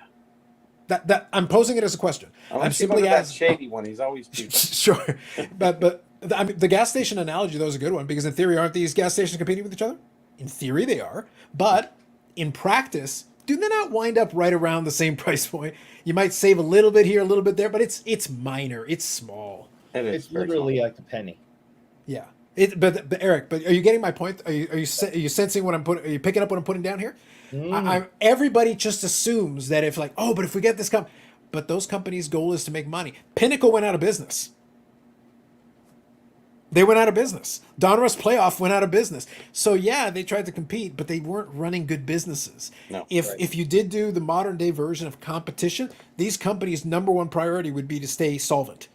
They will not go out at all stops. So I'm not convinced that you'd get the innovation that they think that you would get. I'm not convinced. No, I don't even think I disagree with the innovation part, because how much more can you innovate? I think there needs to be changes within, how much they're issuing of, these rookies that parallels all this other stuff that's going on that's kind of boring people, and they're looking for something new always. Sure, yeah. And there's maybe nothing new. So maybe it's a redo completely. Yeah. I would buy that. Yeah, I would buy that. So real quick, 4x4 Rubicon says, I predict the market will continue to go down. By the way, thank you all for the comments. Some good stuff in there. I want to make sure at least feature it, even if I'm not reading them all. I predict the market will continue to go down and people will invest in the goats and less prospecting. It's always possible. Could be. Reminds me of people holding Beanie Babies, hoping they make a comeback. Another card boom isn't happening in 6 months. People that think that has started collecting in 2020. Beanie Babies are not coming back? What's that? No. Sell them. Yeah. Sell Mortimer. Tom here says, pickleball card's going to blow up. Maybe. Just bought a Futura Masters of the Game card just because of how nice it is. Fair enough. Has the new Leaf Exquisite style release. Looked pretty nice, in my opinion. I almost thought they were licensed. Reminds me of UD Exquisite or something. Okay. I'll have to check it out. I'm not sure about that one. I haven't seen it. Carlos and I were kind of touching on that earlier. On Leaf, yeah. I don't even know where to buy this stuff. All right. I have never walked into a shop or even a card show in my area and seen a box of modern Leaf products to purchase. A pack, a box, anything. Never seen it. And not maybe because I wasn't looking for it, because I can't imagine it wasn't there. But even when I go to the Toronto show, I don't see Leaf boxes and wax packs to be able to purchase. Do you guys? I've never seen it. How does this company survive? The only time I see Leaf cards is online or individually at a show. Yeah. So just to help out a little bit on this, so Leaf does sell direct to consumer quite a bit. They do have that option. They will sell a lot of small batch. So the reason I brought it up with Eric is that I had a comment talking about Leaf. I want to make sure I quote this correctly so that I don't get the wording wrong. And I'm still trying to decide if I wanted how I would respond back to this comment, because the first line already is like, I'm not sure how I could respond to this without being mean. Like, I'm trying to think of a way to do it. The first line is, Leaf is still a significant company. I'm like, but my response is like the typing equivalent of company. They are a company. And I'm like, I don't even know where to start. Significant is not the word that I would use. That is not the. So the answer is direct to consumer, yes. Small batch production, yes. Again, I'm gonna lead with this. They make nice cards. They make nice cards. Yeah, but they make nice cards. They do. And there is an audience for some of these cards. I've talked about that. I did a video where I literally showed some examples, and I think there's some nice cards that they make. But it's a niche audience. And if you want to get your hands on it, you got to go either direct to consumer or deal with a shop that is willing to actually order the product from a distributor that carries them. There are distributors that do carry their product. But again, it's limited batch quantities. They don't make a ton of product, no matter what. So it's not like there's a ton out there. But again, it's enough so that they can say they sold out, which I have no doubt they did. But again, they're not producing on the volume or on the level of what Fanatics is intending. They're not producing on the level that Panini is doing. They're not even producing on the level that Upper Deck's doing. They're many levels smaller. So yeah, you can sell out if you're only making 1,000 boxes. Yeah, their demand is low. Yeah. Very low. Yeah, so they got to adjust so in other words, they've got to adjust their production to match so that they give themselves a chance to sell out. If they try to produce at the same level as the other guys, then they're going to be sitting on a bunch of material that isn't going to move. Nobody's going to want it. So there's no more information about Brian Gray. All quiet on the Western Front. He Hmm. did update. I think he updated his profile to show that he was semi-retired. so that's the only acknowledgement he's got. Semi-retired. What does that mean? Yeah, but I think he's going to be around doing something again. I just don't think he necessarily needs to run and do it right this minute. I think he's giving himself a window to set up his next thing, whatever that's going to be. Yeah. I mean, Do he's you think not there's a next an thing old for him? man. Yeah, there'll be something. No, I meant independently, or do you think he'll join in with somebody else or I think something? it'll be separate from Leaf. If he wanted to do it with Leaf, he could have done it without having to step down necessarily. He didn't. He was, and from I've heard nothing to suggest he doesn't still own equity in the company. So whatever he does with Leaf, he can still do it and still make money on it regardless.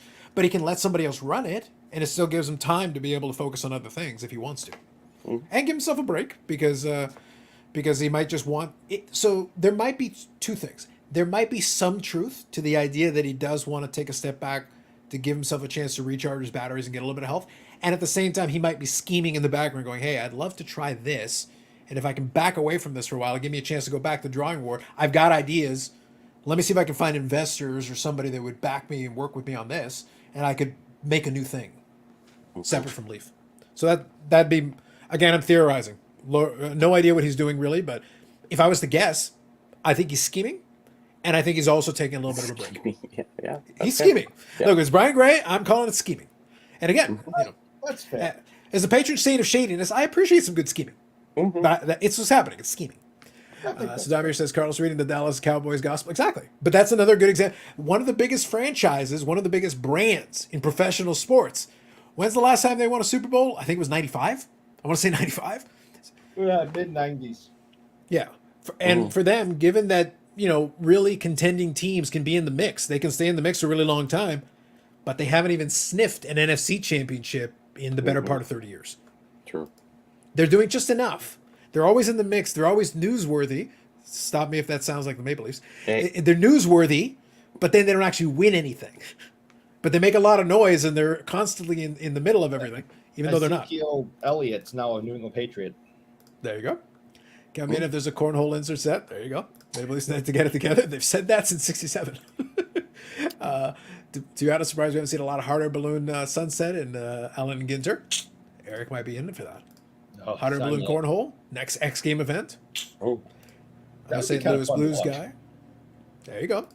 Albertek launches a basketball product. That would be a bold take. That would be bold. Well, don't they still work with Jordan and have his rights?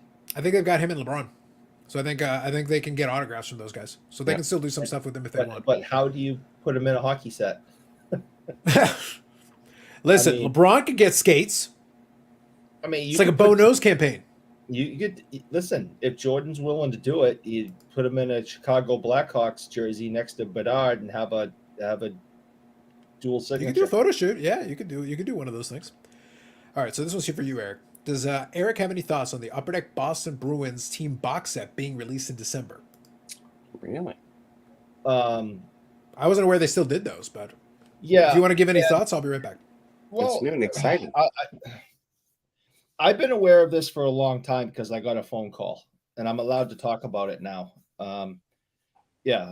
Billy gave me a call with another gentleman on the line, and asked me about my opinion on this earlier in the year, the beginning of the year, and I talked to them for maybe a half hour. I don't think I really said too much, but it was a great conversation. I was very excited to hear that they were doing a Bruin set for the 100th year anniversary, and the fact that as much as Billy and I give each other a hard time, I really like the guy and respect him a lot, and it was I was flattered that he would give me a call and ask me a couple of questions about it. I'm really looking forward to seeing it. I'm definitely buying some, and I have not purchased a box of cards since the 90s, and I don't care how much this stuff is. I'm gonna buy some and enjoy it. So That'd be good. but I was very flattered that Billy would give me a call and ask me a couple of questions with this other gentleman. And I, true to my word, I didn't tell you guys about it. They told me I wasn't allowed to mention it, and I haven't mentioned it until right now because it's been made public. So, but I had nothing to do with designs. I just gave a couple of names and some ideas, and I don't think I really had that much to do with it. I'm not saying this because Billy Cilio's comment is further down. I'm getting closer to it. But Billy in the comments? I'm getting to it. I'm close. I have no idea. But I'm not just saying that because Billy's in the comments, but I'm saying, Billy, tell us the truth. Eric's entire contribution was just screaming into the phone, "Gaviar!" Just screaming. Yeah, pretty much. But I don't think I contributed too much to this. It was definitely 99.99999% of those. Was it even a phone call? Like I was gonna say. He was just screaming. He just yelled outside. Yeah. And they were able to hear it over at Upper Deck headquarters. I'll get to the Thanks. comments. Yeah. So real quick here, Matt McNeil says, y'all think if they tried doing 96 to 06 type products with less color, low numbered inserts, would it work for newer collectors? So you're actually getting, so let me kind of move from this to here. Happy Metal Universe Week, because we've got the AEW, but also the hockey. So we've got both the Metal Universes. There's a lot of that with Metal Universe. So the reason I say so let me go back to this comment here. 96 to 02 type products with less color, low numbered inserts would work with newer connectors. If you guys ever check out, that's why I had some questions. Some folks were asking like, oh, what do you think these cards look like? And I said, just go back to the last couple of years of Hockey Metal Universe. The reason I say that is because they're taking the Skybox. It's kind of Skybox Metal Universe brought into the current day. Go look at the checklist. What do you see on there? Intimidation Nation, Jambalayas, PMGs. And one of the parallels, well, insert / parallel, it's kind of a little bit of both, is going back to the 97-98 design. So you're using the 97-98 design, so you have PMGs of the 97-98 design, which look like the 97-98 design. Intimidation Nation, Jambalaya. Go look through all the insert sets. There are some new ideas thrown in there, but there's a lot of it where it's like, yeah, that was an insert in the 90s. That was an insert in the 90s. That was an insert in the 90s. And then look at next year's. There's going to be some homages to some of the later and early 2000s. Skybox also, Skybox Premium. Star Rubies. That was a 90s idea as well. So you're getting integration. So to answer your question, how do you think for newer collectors? Some of it will work really great. Some of it people will be lukewarm on. It depends. Some of it is a cool idea. Some of it is just we're using it again. So if you've seen the Hockey Metal Universe the last couple of years, you've seen some of these ideas thrown out there. With the AEW one, you're getting Jambalaya, you're getting Star Rubies, you're getting... Stop me if you've heard this before. So if you've seen what they look like previously, there are going to be a lot of similarities. That's the way I would put it. I think people will receive it because they're happy to have some of that nostalgia. But remember what I said about a whole originality thing? Next year is going to be a test because they did do the mock-ups of the next year's Metal Universe, where they do have to try to integrate a little bit of a new design. But now they've got a couple of years of Metal Universe cards to be able to kind of mix and match. You're going to get a little bit of column A, a little bit of column B, but they have to throw some new stuff in there. Otherwise, it's just all retreads all the way. And that's not going to work in the long run. So as Billy says, Happy Metal Universe Week. Leaf has history on its side. Right now, that's all it's got. But yes. Flashback to the late 80s, early 90s, so Black Box Hobby. You had 5 major card companies with each printing to the moon. Eventually, several went out of business. By the late 90s, yes. But they all had like a 7-year run of print before it took a serious downturn. What made that short window in time such a boon? An increase in demand that came about as a result of people getting into the rookie card craze. So the original boom was the rookie card craze.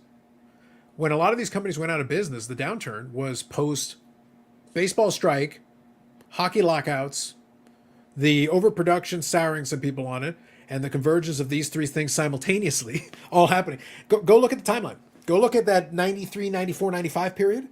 You had a hockey lockout, you had a baseball strike, and you had just come off the biggest era of production ever. And all of a sudden, a bunch of people's cards they thought were going to be worth a ton of money were worth nothing. Nothing. So what did you see? What happened? Well, what happened was a bunch of people ran away from the hills. I remember, Bobby. I mean, Carlos, you may remember this too. Do you remember chasing Sergei Fedorov Pro Set cards like they were oxygen? I remember that a lot of people were into it. Yes. And how much is today a mint condition, PSA 10 Sergei Fedorov Pro Set card worth? About $5, if that. For the Pro Set one, try like 50 cents. You can literally get that card for under $1. So I mean, easily. It was crazy. It was a crazy time, and a lot of money was wasted. And that's why I stopped. And that's why I said, I am only going to collect vintage, because I couldn't keep up with it. And I was spending way too much money with, 20 different card companies and products coming out constantly. I couldn't afford it, and I couldn't keep up with it. And I said, screw this. I don't want anything past 1990. Take it back, Billy. While there's still time, take it back. Let me ask Billy a quick question. Is Amanda with you right now, and is she making you say nice things about me? Because it doesn't count if Amanda is making you say these nice things. It doesn't count. If yes, blink twice. That's right. Yeah, he's never said anything nice to me or about me. And something tells me Amanda is sitting next to him saying, "You be nice." Deservedly so. There's nothing. Listen, I'm on here with you, and I don't say nice things about you. Right. Like Essential Credentials, yes, yeah. There'll be a lot of these products. There'll be a lot of these ideas that are going to get thrown in. That's going to be a lot of it here. So Eric said he's only going to buy Upper Deck SP Signature Legends. Ooh, is that how you bribed him into acknowledging the Boston Bruins? It seems legit. I love my Boston, you can get an e-pack now, Eric. You don't even need to buy the physical box. You can get an e-pack. Boston Bruins SP Signature Legends Hal Gill card. It's the best. Woo, man, Hal Gill. That's exciting right there. By the way, Billy, I'll open up my Instagram. I haven't had it open yet for a bit. Let me know if you want to hop on and chat a little bit. Your call, but I can send you a link if you'd like. I'll just throw that out there. If he comes on, he's not going to be nice. He's going to go right back to the old Billy. Mm-hmm. No, but here's the thing: if he'd like to come on and chat, since we've got the Metal Universe products that just came out, both hockey and AEW, now it's open season on chasing those cards. I did the breakdown of the checklist, did that, talked about it. I think a lot of the stuff is kind of playing out. So like they asked earlier tonight, I think a lot of it is playing out kind of the way I expected it to. Some of it I have to wait and see. I got to see how the market responds to it, because I'm also on the hunt for a lot of these singles.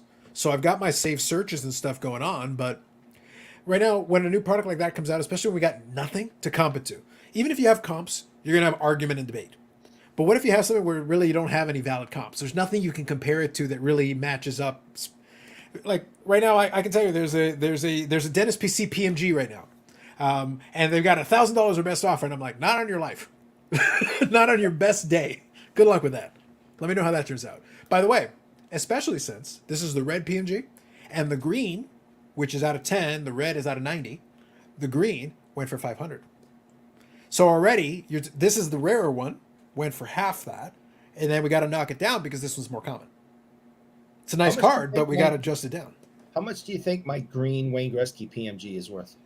$150. Maybe. Yeah. It doesn't make any sense to me. Oh, he's Wayne Gretzky. He plays hockey. It's not even a real sport. I don't understand. You guys talk about these PMG cards. I obviously have one, and you're telling me that it's. But this is Wayne Gretzky. Isn't he a TV personality? Isn't he like just some analyst that just does something on TV? Isn't that what he does? It's not like a real athlete. Yeah, not like the wrestlers, the real athletes. Yes. Nowadays, he drinks a lot of wine and plays golf. See? Now, if it was Livy Dunn, influencer, then you're talking. Big money. Big money on that PMG. Sounds good. All right, so here we go. Do you consider doing more SP image variations in other sets, surprise the flagship? So if Billy comes on, we'll ask him. But yeah, I've left it open-ended. I've got the messages here on IG, so if he reaches out, I'll shoot him a link in a couple of minutes. But yeah, because the product is coming out, we're gonna have to see. We got to play it by ear and see what it comes out to. My biggest concern was I was worried that the box prices were a little high out of the gate for me, because even if I want to take a flyer and just get a box or two just for fun, it's a little high for me. But that means I just sit back and get singles, because the singles, the first couple of singles sell a little bit more. So I just kind of sit back and wait for a couple to get listed so the price can slowly come down as people realize. It was fun for me because one of the ones that came out there, a lot of folks are taking the Skybox Premium and they're like, oh my God, $50, $60. And I'm like, dude, they're 1 in 5 packs. You literally get like 3 or 4 a box. They're not rare. Try like $5. $5? I made an offer to a couple of them. They probably thought I was insulting. It was like, yeah, there's a numbered version. That one maybe $50, $60. Not the 1 in 5 packs. You're getting at least 3 per box one. Not that one. People don't read the checklist and they don't read the odds. And there's like, it's shiny. It's an insert, I think. It must be $50. Where did you come up with that? Like, based on what? What are you even talking about? You should try that, Bobby. Grab one of the knickknacks. Grab like a bobblehead. $5,000. Yeah. People do it on eBay all the time. Yeah, $5,000, $50,000, $500,000. But for you, because I like you, I'll take $8,000. Craft dinner, 1989 Cam Neely, All-Star card, $5,000. First one who's ready to offer it, it's yours. I think they should go back to so Bobby, I kind of miss the days when they had the Prince of Wales conference. I didn't. That was sort of a different era for me. Went to the Campbells and that conference thing. It didn't really do much for me. I think that was the changeover for me a lot with from my era into the newer era. And, no, for sure. But I just think it's more interesting than East or West. It sure was. I like having at least a little bit of a naming convention. There's something a little different. Well, I was like, in the 70s they had the Norris division, then they had the Adams division, and then they changed. Which I would have been fine with. I would rather look. My only point is that I would rather have some kind of other than like West, Central, Metropolitan. It should have left like that means nothing. That means nothing. Like that doesn't mean a damn thing to me. Just generic words. Yeah, they should have left it $5,000 alone. I don't know why they changed it. The thing is, now that you've realigned it, I'm okay with the realignment. To be clear, I'm okay with the current realignment. I would just love if you went back to having names for these things. Sure. Yeah, and you're like, hey, you're the division champion of the Adams division. Great. Sounds good to me. Why not? That's fine. Put that on the banner. It's a lot cooler than the South division or whatever they call it now. Right. I don't even know. Yeah, and then you can realign it later on if you need to again without having to come up with the correct direction to make it. Because if you say like the South Division or the Eastern Division or the Central Division or whatever, you almost feel like you're wrong if you have to realign something. It's like, well, does that count as Eastern? If you just call it Adams Division, you can put whoever you want in it. Whatever rhyme or reason works for you, and you can just readjust it as you need. So I don't know. That's just me. Stone Bullard says 5,000 yen or 5,000 pesos. I'm in. You also notice, guys, that when they had the divisions like that, the rivalries were better. It really meant something to win your division, to be a part of a division, to fight for the champion, the division championship, then the conference championship, and then the Stanley Cup. These guys, there is no rivalries, team rival. Even the Bruins Canadians rivalry is nothing like the way it was, and that was the best one in hockey. And I don't think either team cares that they're playing each other anymore. No, just you old guys. So they bring back, those rivalries. You have to put them in divisions. You have to make them play each other a lot. They have to, back-to-back games, a couple of times have them play each other, 4 times in a month, and just hate each other. And not forget about the last game when so-and-so did this to your guy. And those were the best.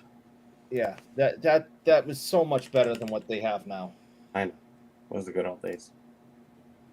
Always invoke the good old days. We like that. Classic. Classic. I agree to a point. I'm going to bow out because I was up at 4 and I'm on the nod right now. So now you beat me by an hour. I was up at 5. Oh, well, you're in a different time zone. No. Oh, you are. You're in a rolling truck in Manila. You're in a totally different time zone. Thank you. Well, that's true. Thank you. Have a good night, Billy. Have a good night, Bobby. Take it easy. Yes. Yeah. Have a good one. Good night. See you later. And that was Bobby Rell joining us from the garage. So thank you to Bobby for popping in. That's the problem when you get up in the morning. That's why I'm against it. I'm trying to remember the story. Okay. Which one? And I think it was a kid that got drafted and I think he died before he even played, and I think they retired his number or something. But so this is the Penguins thing. This is for this thing here. I'm trying to remember the story, and I think it's something tragic, if I remember correctly. Yeah. I've got him in the same boat here. Don't know 70s Penguins. It's like, most people don't, including people in Pittsburgh. The 70s Penguins weren't much to talk about. Well, yeah, I mean, 70s Penguins, you had Rick Kehoe, and then that was it. Yeah. Not a lot to talk about, is all I'm saying. No, yeah, Rick Kehoe, and that was it. Yep. Yeah, Derek Sanderson for a hot minute, and he was drunk the entire time he was there and doesn't remember playing. I think that seems fair. Seems reasonable.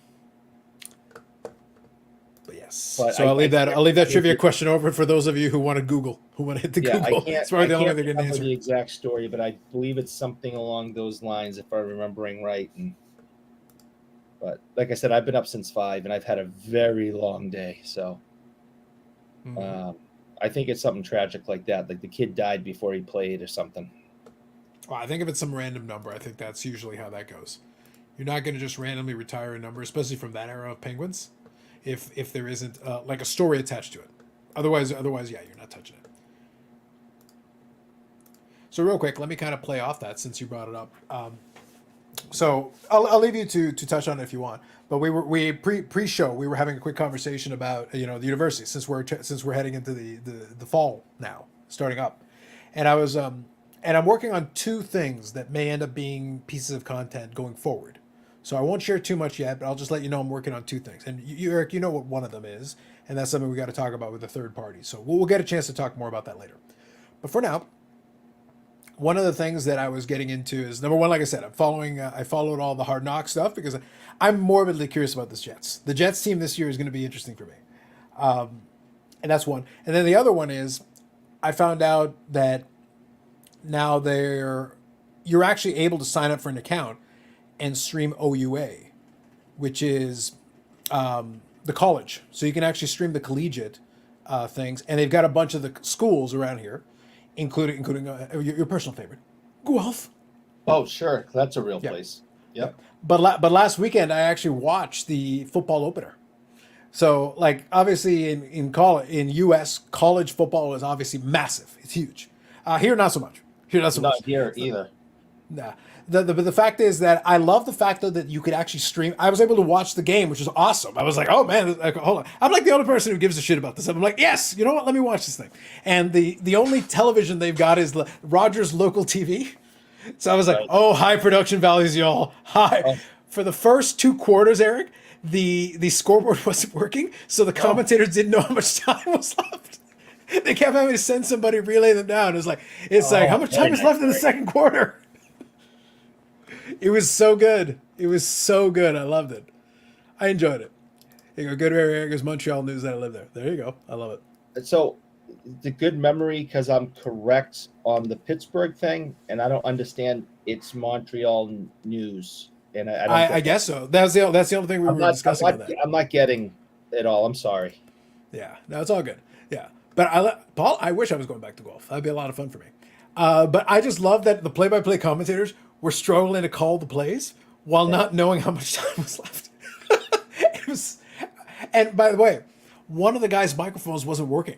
So the one guy had to was talking into it and would lean over the microphone so the other guy could give some play-by-play. I was dying. I was like, yep, this is community television. I'm liking it. Now, would they...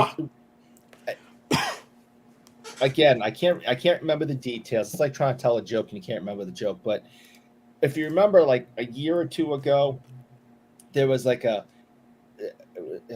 something kind of went viral of this college football team, and the announcers were all like students. Yeah. And there was like a female announcer, sideline reporter, and a male announcer, sideline reporter, and then there was a guy up in the booth. And it was a complete disaster. Okay. Like it went viral because the commentating from from these students that were all in the sports radio type program there Yeah. was just atrocious, and Right. it was hysterical. So if it was anything like that, that might be going viral soon. Also, then. Yeah, no. These were guys who were actually hired to do it. But again, it's very small. So the reason I wanted to broach this is I wanted to open it up because obviously, again, college football is starting up in the U.S. as well. Obviously, it's a lot bigger there. So I'm not comparing apples to pineapples. Well, I know one idiot who's really excited about some quackers out in the West. There you go. But so I'm just doing a little kind of compare and contrast. Obviously, it's much smaller. We know that. But the thing is that obviously I enjoyed my time at school. So for me, I still go back. Before the pandemic, I would go back a couple of times during the summer, during the year to go visit and hang out a little bit at the old haunts. And I'd like to get back to doing that. That'd be a lot of fun for me. But the football stadium, for a long time, was left alone. There wasn't too much. And Canadian football obviously is already on a lower tier anyway. So it's a different thing. But what happened is right around, I want to say 2013, if memory serves me. And I was doing a little Googling the other day, so I think I got the timeline right. The CFL team, so Hamilton, was actually rebuilding their stadium. So Ivor Wynne Stadium, which had been there a long time, it needed a renovation desperately. The damn thing needed to be burned to the ground. You needed to start again. Is what you needed to do. But they agreed to basically renovate it, and they would literally tear down half of it, rebuild it from scratch. The other half they would totally redo and re-renovate. Great. But during that downtime, they needed a place to play. So what happened is they went and stayed for a season in Guelph. And in order for that to work, they needed to actually be able to have more capacity. So obviously, the capacities are smaller anyway, but then on top of it, you're talking about an Ontario university that isn't really built for that kind of thing. So what they did is they built up new grandstands, but because of that, they completely renovated Alumni Stadium, completely redid it. They got a brand new scoreboard back then, and I got a chance to go to some games while the Ticats were there, but then I also went after the fact, and the stadium looks way better now. It's nothing like it was 20 years ago when I went to the football games there, and it was a little bit ramshackle. But now they've got like a modern video scoreboard on the whole 9 yards. That's why it was very funny to me that the problem was the scoreboard wasn't working. And the scoreboard they've had maybe for about 10 years. But the thing is, this is still a proper video scoreboard. And they redid the stands, redid everything, redid the locker rooms. It got a whole renovation. But here's the contrasting difference. You talk about American collegiate sports, especially like big programs and stuff. And you talk about like the Big House in Michigan, 100,000 in Alabama and all these places. Quick guess. What do you think the capacity is for the football stadium? Now, Guelph is a nice university in Ontario. It's obviously not the biggest, but it's a nice one. And during university time, the population swells low. It's a university town. So this is a university town. Right. What's the capacity for the football stadium? 103. I wish. That'd be funny. That's actually about 1/5 of what the hockey team gets in terms of attendance. But 8,500. If you filled every single seat, you get 8,500. Now, this was before the school year started. So I think next week or the week after, they're going to have homecoming. That'll be the biggest attendance they're going to have for the year, whatever that's going to be. But it was fun for me to be able to watch it from the perspective of them attempting to do it through television. And I was just like, I like it. But it's definitely local TV. You can tell by the cameras, the camera angles, and everything related to it. So I just started laughing. I was like, all right then. Hey, Billy, if you're good, just give me a thumbs up. Oh, crap. Yeah, we'll see if Billy can hear us. Can you hear us, Billy? If you can, you have to give us a thumbs up. Yeah, it looks like, there you go. So it looks like Billy's driving. He's on the road. How's it going? Oh, good. Being as safe as possible. Yeah, that's what I was going to say. That's why I gave you a minute. Go sports. Michigan State's playing tonight. I got my Spartan gear on. They're whooping Central Michigan's ass. Can I say that? You can use bad words. I say the word Eric, so that's bad enough. But yeah, it's having a good day so far. It's good stuff. But it actually works out great with him talking about like having the alma mater and everything going to it. But it's like, I was like, yeah. It's for me. I think the point though that I'm making, Eric, is that I was just happy that they had streaming for the game anyway. I just wanted to watch the game. Like honestly, I was like, I can't be there, but I wanted to watch the game. I was like, and the streaming is for free. You can actually you just have to register for an account. I'm like, okay, great. You know what? I don't care if it's community TV and it's garbage. It's like as long as I can watch the game, I'm happy. And I was like, that's great. Away from your university? About 45 minutes, 45, 50 minutes. So I can still visit, but it's one of those things like I got to make sure I have to make sure I set aside time to be like, I'm going to go. And I'd be happy. But right now it wouldn't be responsible for me to go. Otherwise, yeah, I'd go for like homecoming and go visit, because there's going to be, the kids are going to be there, and there's going to be lots of enthusiasm and energy, and a lot of the locals come by because homecoming is a big deal. It's they'll get the band out, they'll do the whole thing, but the pageantry you still have to scale it back because it's obviously not on the same tier. Yeah. But for that local thing, for that one game, that's where everybody will come out. It's a good time. So real quick, I'll scroll through. You ever gone to the Michigan game, Billy? Oh, I used to have season tickets to Michigan State. I literally, like, my house is like a mile or two from Michigan State back in the day, and like where I grew up. And then I would actually go home for at least one game a year. I would tailgate. I used to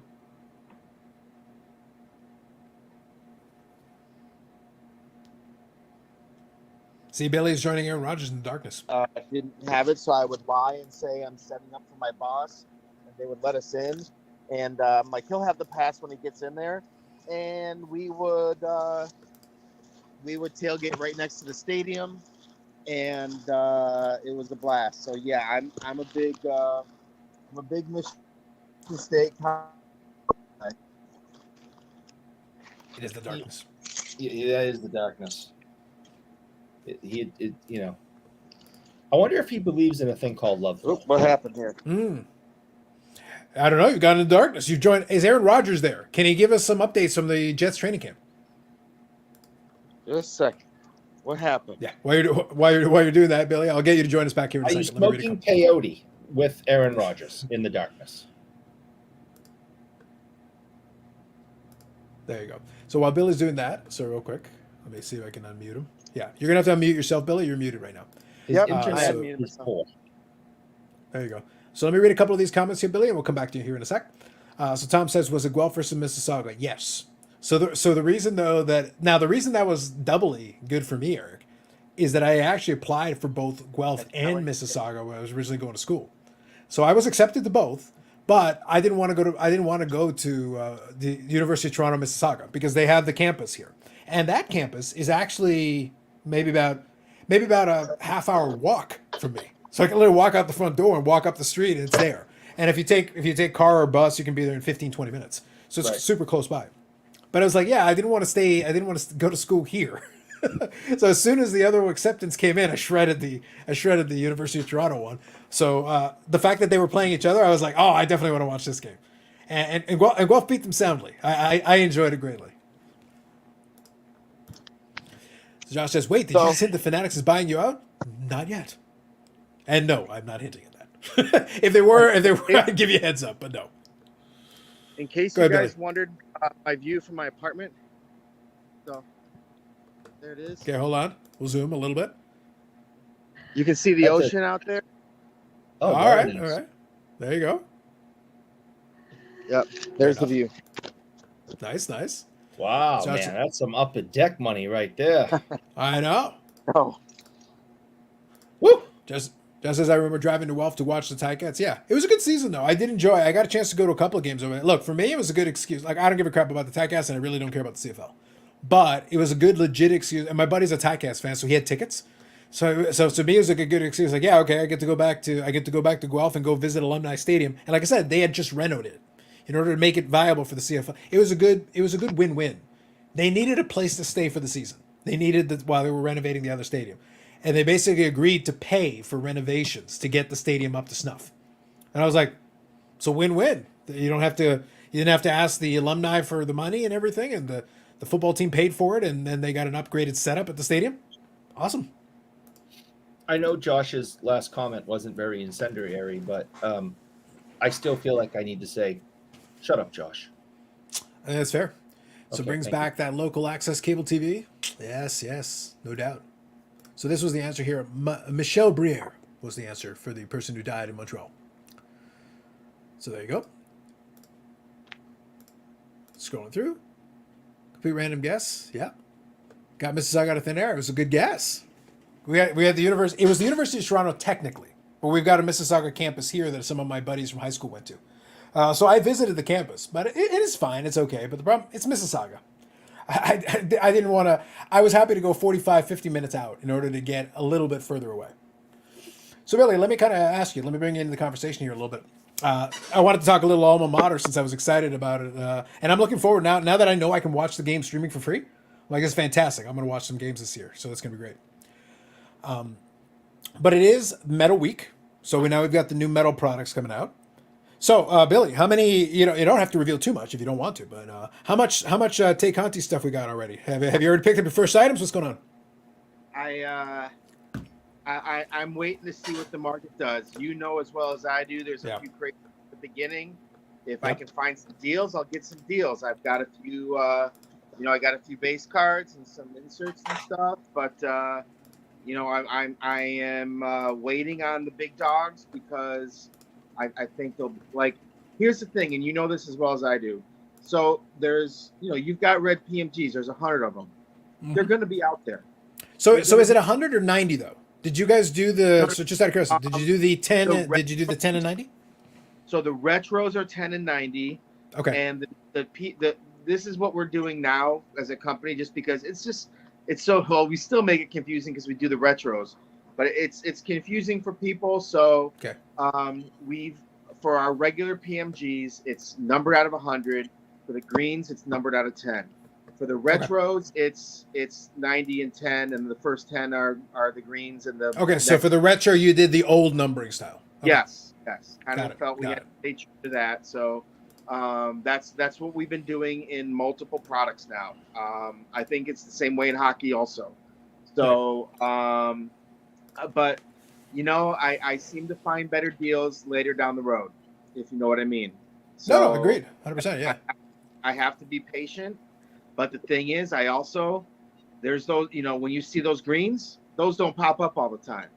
So if I see a green here and there and I see that at a good price, I might just jump on that, even though I know I might pay more than what I want to pay.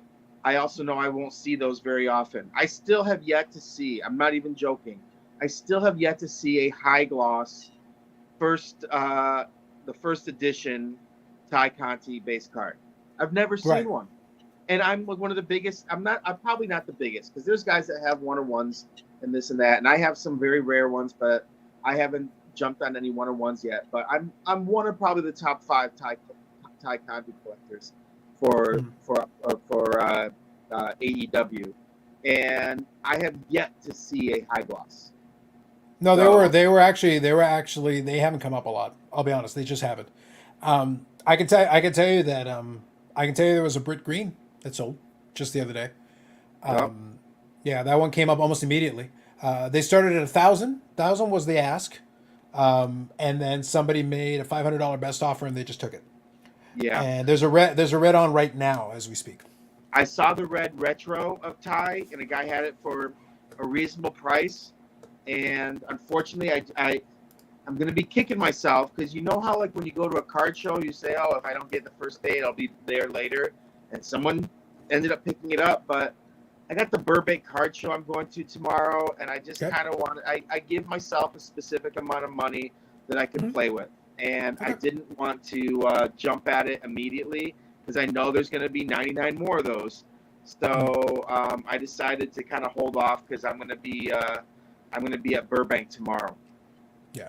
No, I'm glad you made that distinction though between the retro one and the newer one, because that's going to be good to know with the 100 versus 90 for the red specifically, the difference between the two. Because right now, so I'll reveal the numbers, because I'm not going to play with this. So the one that's on right now is the newer version of the red, and they've got it for 1,000 best offer.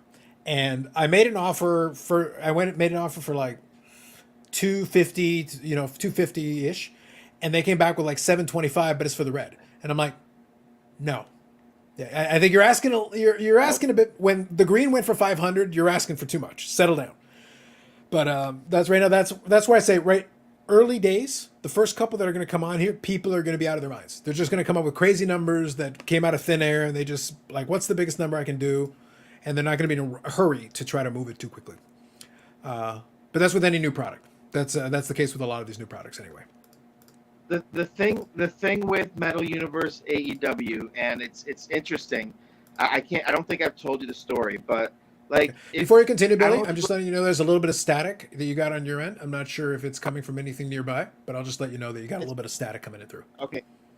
Is this any better? No, right now I think it's just the connection. It's just the If it's I struggling start- a bit with your video.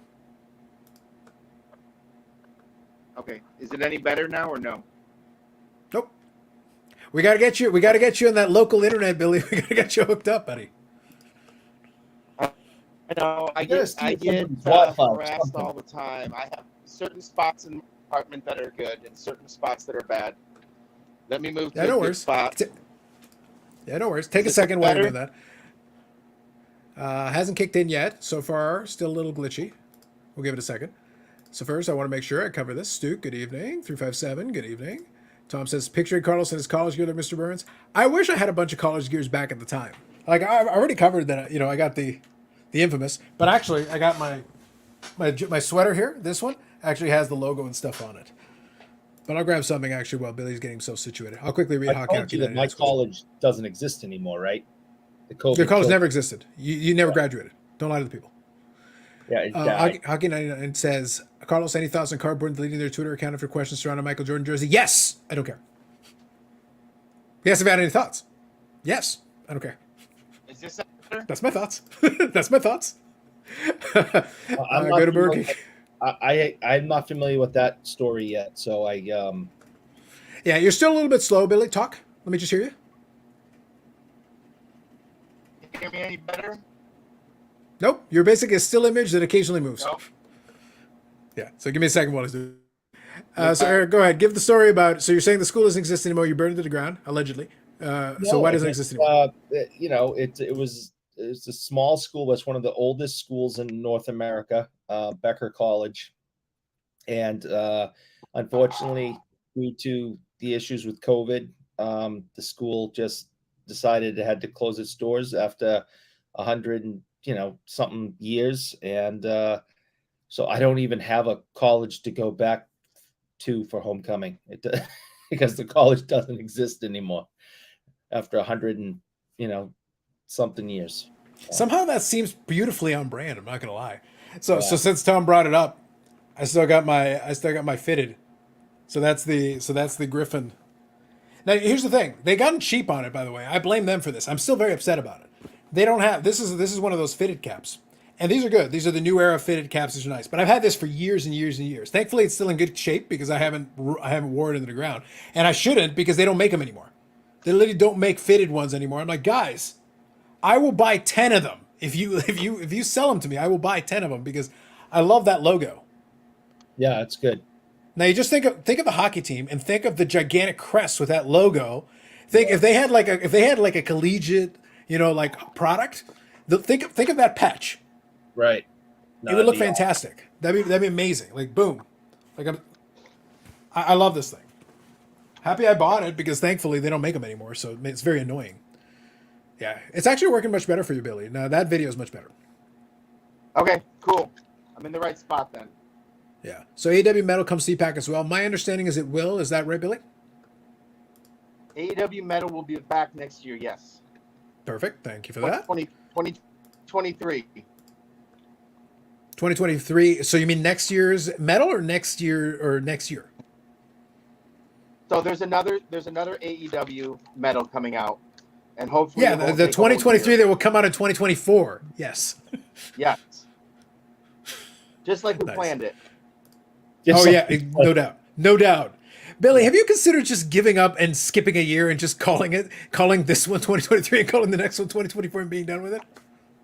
We've done that with a few products. We did it with just most recently. We did it with whatchamacallit, Clear Cut, where we decided, hey, we need to get back on track. So it's funny, people tell me like, hey, did you build Clear Cut? I go, yes and no, because I built the 21-22 version and someone else built the 22-23. So he's kind of in charge of it now, so I don't have to like do all the back end stuff to the product. So I'm not complaining too much. All right, seems fair. Scrolling through here. Where I got my degree went bankrupt, so don't feel too bad. Didn't go bankrupt on the debt. Terrible. Yeah, terrible. right. They still want their money for a school Well, that doesn't it exist. wasn't for the university. It was for the high school. The high school I went to, they changed it because so it was a Catholic high school. It's still a Catholic high school, and it's still there. It's in the same spot. But what they did is they updated it and they made it into like an artsy. So you went niche. So you started niche, and then you turned it almost into like an art school. I'm sitting there like, what? Being a Catholic high school wasn't niche enough for y'all? I own a Catholic secondary. Wasn't niche enough for you? You needed it to be like, hey guys, we'll make it like a fancy schmancy art program. I'm like, can I get rid of my degree like with my diploma? I'm not associating myself with this. Whatever nonsense this is, I don't even know. Like, I have no idea. It just made me laugh. I was like, okay, whatever, man, whatever you guys say. But it was weird because I sat there and they told me like, oh yeah, they changed it to like an art school. I'm like, why? Does that help you with enrollment? Like, are you serious? Because all those kids that get those art degrees really go far in life and just are just loaded with the cash. Whew, let me tell you, man. I blame the gentrification of this neighborhood. We've gotten too fancy for our own good. We've gotten bougie, Eric. We've taken a page from you. We've gotten bougie over here. My daughter's calling me. I gotta go first. Go ahead, do that. I was about to mute him. He didn't mute himself. So Billy, I'm in agreement with you. What you were saying earlier is it's going to be a wait and see with a lot of the singles. I will say it's a mixed bag because I've talked about this with folks before. Sometimes if somebody gets the buy it now wrong, you can actually do well early. So it works both ways. Some people have the buy it now that's way too high. It's ridiculous. It makes no sense. But sometimes the buy it now is like, actually, you didn't actually look at the odds properly. You didn't realize, actually, that's a really tough pull. That's actually a very tough hit, and you undershot yourself. I think the one that's creating a lot of confusion right now is the Skybox Premium. There's a lot of people that seem to believe they have the red one, and they literally put it like $50, $60, and I go, no, that's the 1 in 5 packs one. That's the normal one. Yeah. You try to make a card look nice, and then, it like you said, it kind of confuses people sometimes. So it's funny, like the wrestling community, and I think I'm going to go on Filth Bomb here this weekend. The wrestling community is not really, like, it's a different breed. And I don't mean that in a bad way. I just mean they've collected their wrestling cards for years and years. And they're not very familiar with Metal Universe or the technology or die cuts and stuff like that used in cards that Metal Universe does, and the interesting and kind of weird inserts, and then the the shiny and all that stuff, and it's kind of interesting. I'm very intrigued. Like what I was talking about before was like there was a guy on our Facebook group, and he's just like, we solicited and showed like the pictures, like the live pictures of the Sting green PMG. The guy's like, I don't want this green Sting like this green Sting card. It looks weird. Like, I don't like it. And I'm just like, I can think of a lot of people that know about Metal Universe that'll be more than happy to take that green PMG Sting off your hands. I agree. Yeah. So it's one of those like, hey, we're introducing a lot of new people to a nostalgic kind of set. So, it might take some time. It might be one of those sets that just kind of grows on people once they kind of learn. It could, I hope not, but it could just completely like bomb, which again, I don't think will happen. Because I think there's enough people that understand the nostalgia and the importance of MJF's first, PMG card. Or jambalaya card or stuff like that. And similar to hockey, we'll do this again next year, but similar to hockey, I don't know if you rip much of the hockey product, but we mixed it up. Like we mix it up each year. I'm not going to bring back Intimidation Nation for next year's Metal Universe.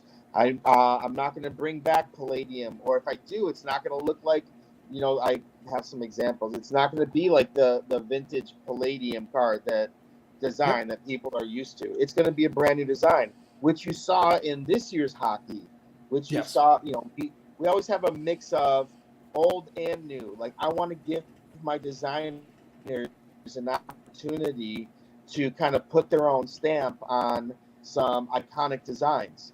And what is awesome, and I don't know if you've mentioned this, but you know, Gene McLeod is like, we hired Arena Design to like do some sets for us. Well, now Gene McLeod is actually like one of our head of our design team. So we've got one of the, you know, and don't get me wrong, like our design team, I think does a great job with what they do, and this is just an added bonus. You know, having someone with that experience and that knowledge of vintage inserts and stuff, like she'll sit there and say, I remember when we did that. We have a guy working on a set that, you know, I think Jean was one of the people, you know, Jean and her husband, one of the people that, you know, built the set. And I'm like, no pressure, but the person that built the set 20 years ago was in this room and you're showing her your designs now for the set. Like, it was a new designer, and it was kind of funny for me. Luckily, I don't think he recognized like the importance of this, of some of the stuff that she had built back in the past, or they had built back in the past. But yeah, so she's on with us now full time. So that's just gonna elevate our Metal Universe sets and our Fleer Ultra sets and anything that you know, might bring back some of the nostalgia. Plus, you know, you look at some of those old 90s inserts and designs and stuff, and they just kind of broke a lot of rules. And she's already coming in ready to break rules again. Like, I'm excited about it, just with some of the technology that she's, you know, aware of, or that she is going to try to see if we can like print on or do. I don't know if you saw the Padmen cards for this last year of Fleer Ultra with all those intricate die cuts on it. Like, that's something that we might not have thought of before, that she kind of said, I want to try to do this, and, you know, talk to the right people and got it done. So yeah, I'm super excited to have her on board, and Metal Universe, like, there's gonna. I joked with Grant when the hockey came out. I said, Grant, this is the best hockey Metal Universe that's ever come out. And he's just like, well, that's a bold statement. And he's like, why would you say that? I go, when I say ever came out, I'm referring to the modern day stuff. I don't necessarily count Fleer Retro as a Metal Universe set, and I can't. It's hard to compare. It's hard to compare current Metal Universe to vintage Metal Universe that sells for tens of thousands of dollars for a box to try to get a Michael Jordan PMG worth $1 million. Like, that's tough. Like, how can we compete with that? But if you look at those sets, like, yeah, those Michael Jordan PMGs are worth a lot because they were hard to find. You had to buy a lot of that stuff to get that stuff, and there weren't a lot of inserts. There wasn't a lot of variety in those old Metal Universe boxes. So I actually want to ask you a question based off of that. So you touched on a very important thing I wanted to quickly touch on. So when I did my checklist breakdown, and I assume you didn't see it, but I can always send it to you later if you want to check it out. So I went through the checklist, I went through the inserts, I went through everything. And I want to do that for some of the other products as they come out. Well, you know, there'll be time in between, but as I go through them. And I know what a lot of the cards look like. To your point, I know what some of them look like in hockey. So I can immediately even.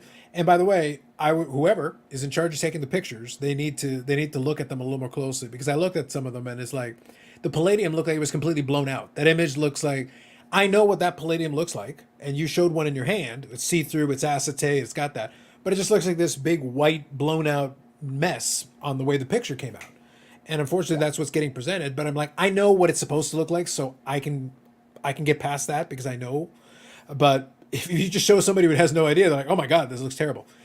Some of the other ones, like the scan looks awful or whatever it is, it doesn't match.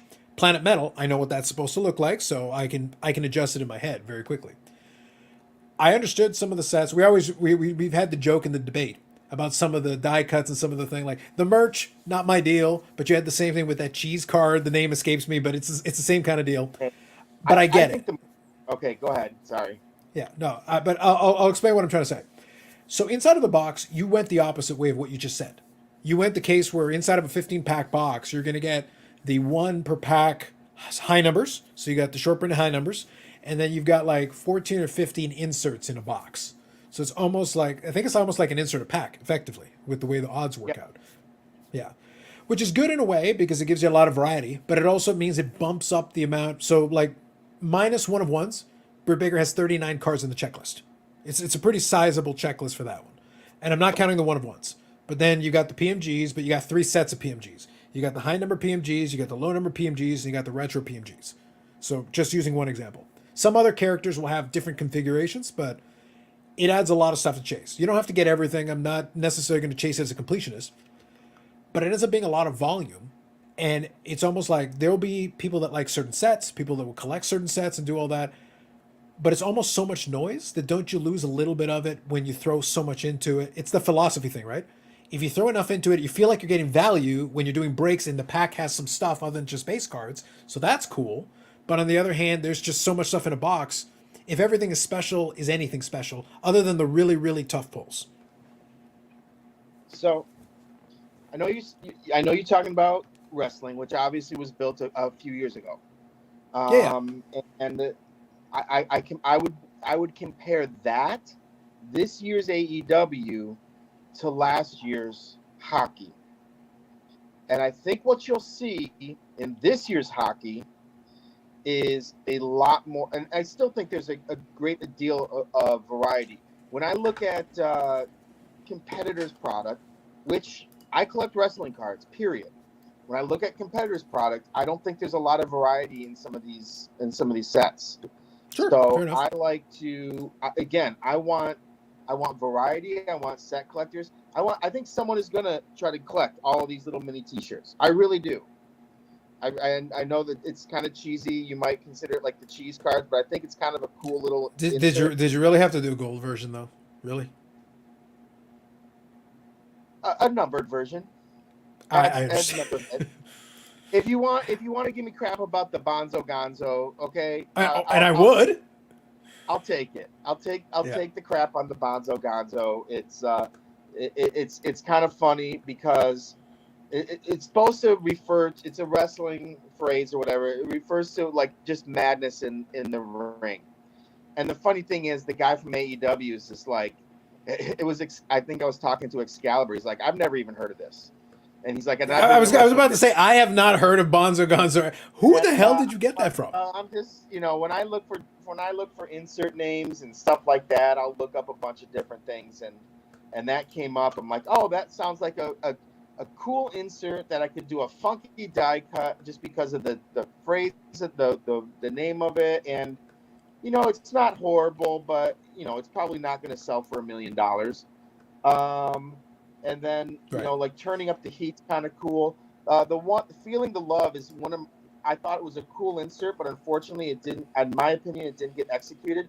There's little signs in the background of all those cards, and it has all the wrestling, like, when you go to a wrestling match and like Adam Cole will have his baby, sort of like scream. Okay. All the little signs have like their sayings on the signs. Like we took the time to put those sayings on all these signs, and they didn't knock out the signs on the card, and so it like you can barely see them and you can barely see the words on the sign. So that was unfortunately, I didn't notice that and didn't realize that the color would be drowned out. I think the technician. I'll actually show a visual. So Billy, for that one, I'll show a visual aid here. Hang tight for 1 second.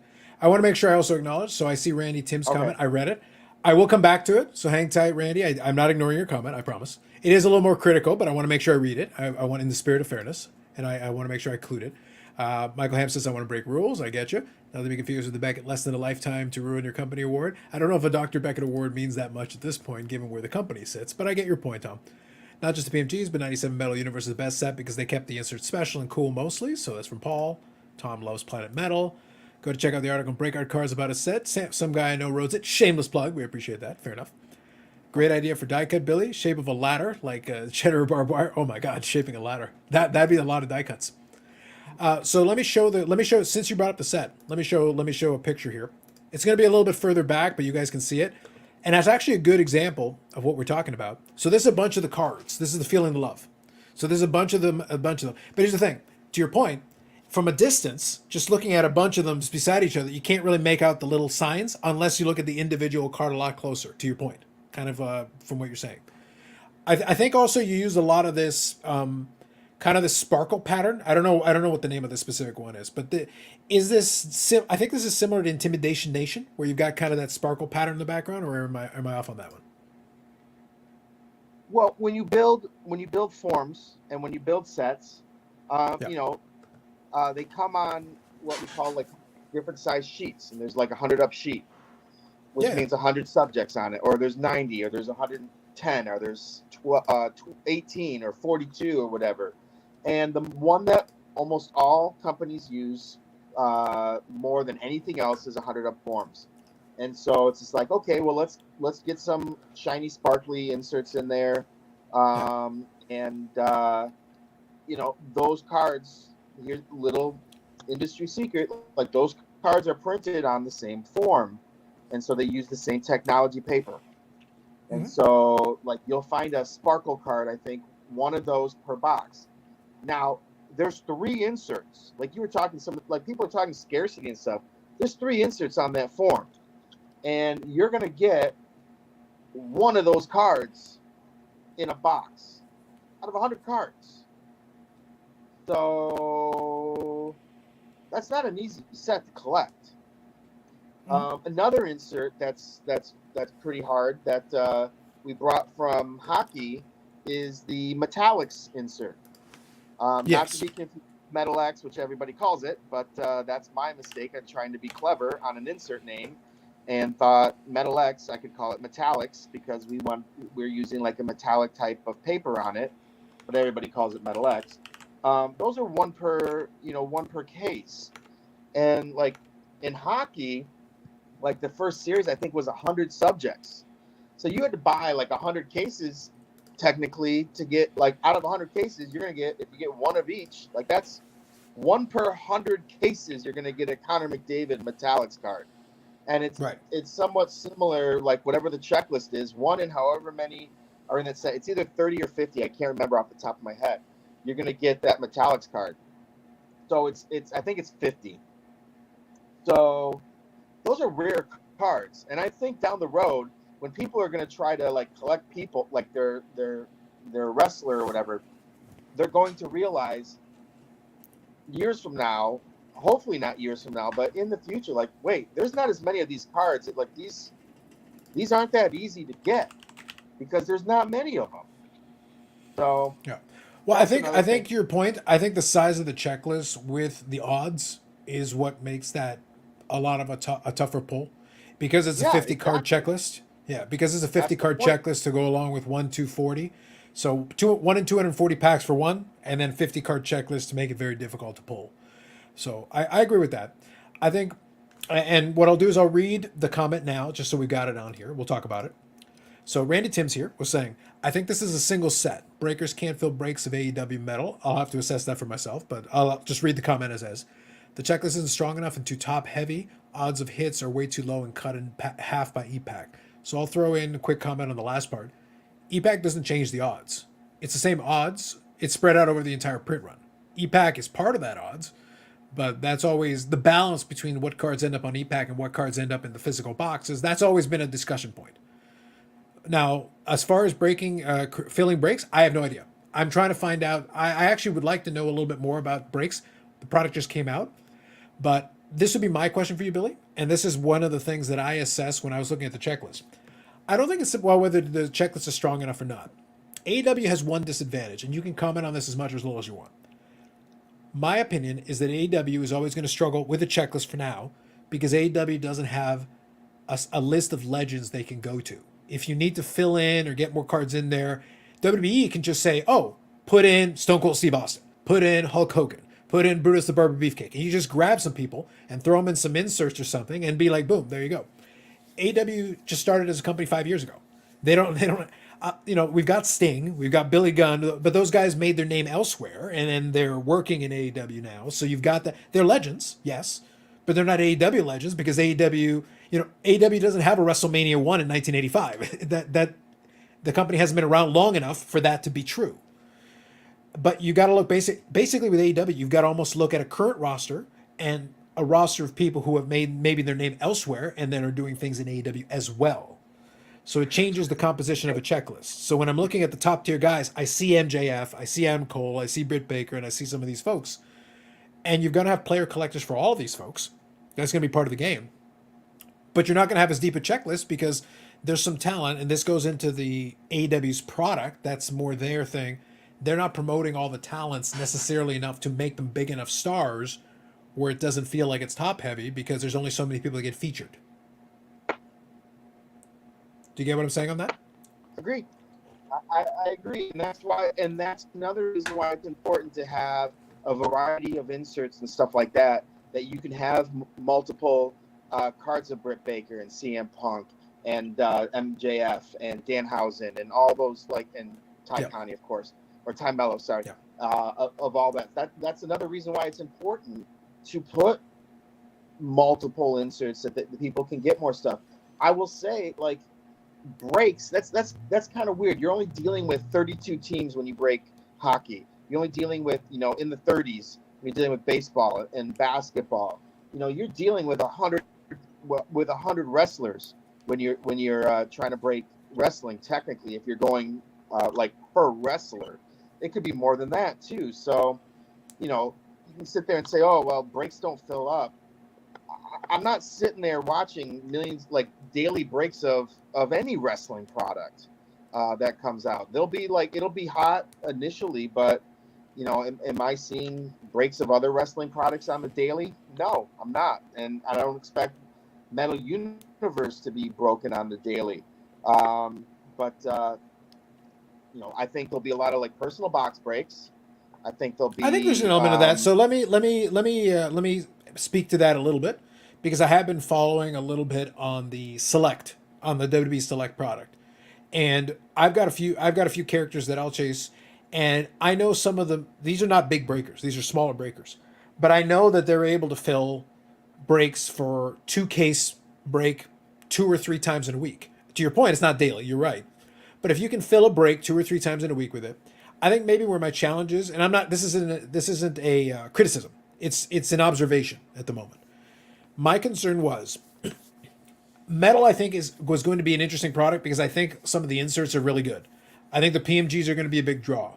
And I think the big names in PMG are going to be a big draw. And that's what we were talking about a little earlier. I think we're going to have to wait and see exactly how that breaks down, but I think it's going to be good. For some other folks, I think the PMGs will still be a draw too because it's their first PMG, regardless. If they're player collectors, they're going to want that PMG if they can get their hands on it. I think where it's going to be challenging, and this is not entirely your doing, it's partially AEW's doing as well. I think the AEW product is colder than it was. I think they came off the biggest show they've ever had, but they're going to have another pay-per-view this weekend, and I think they're going to struggle a little bit because it's you're not going to turn around and get another $50 from folks. They're going to have good matches on that card. That's what I said in that video. When I did that video, Billy, breaking down the checklist, I said, the show in London is going to be a massive show. I think they're going to have great matches on the show, which I think they did. I watched the show. The crowd was was huge. It was a spectacle. But I think you sold it on the spectacle. I think people were going to tune in to see the spectacle of this gigantic crowd and this whole bit. And I think there were good matches on that card. I just don't think that's going to carry over momentum for AEW. I think the ratings are going to stay right around where they are. I don't think that gives them a big boost. I don't think the next show is necessarily going to be super hot this weekend. I think getting another $50 out of people is going to be really tough.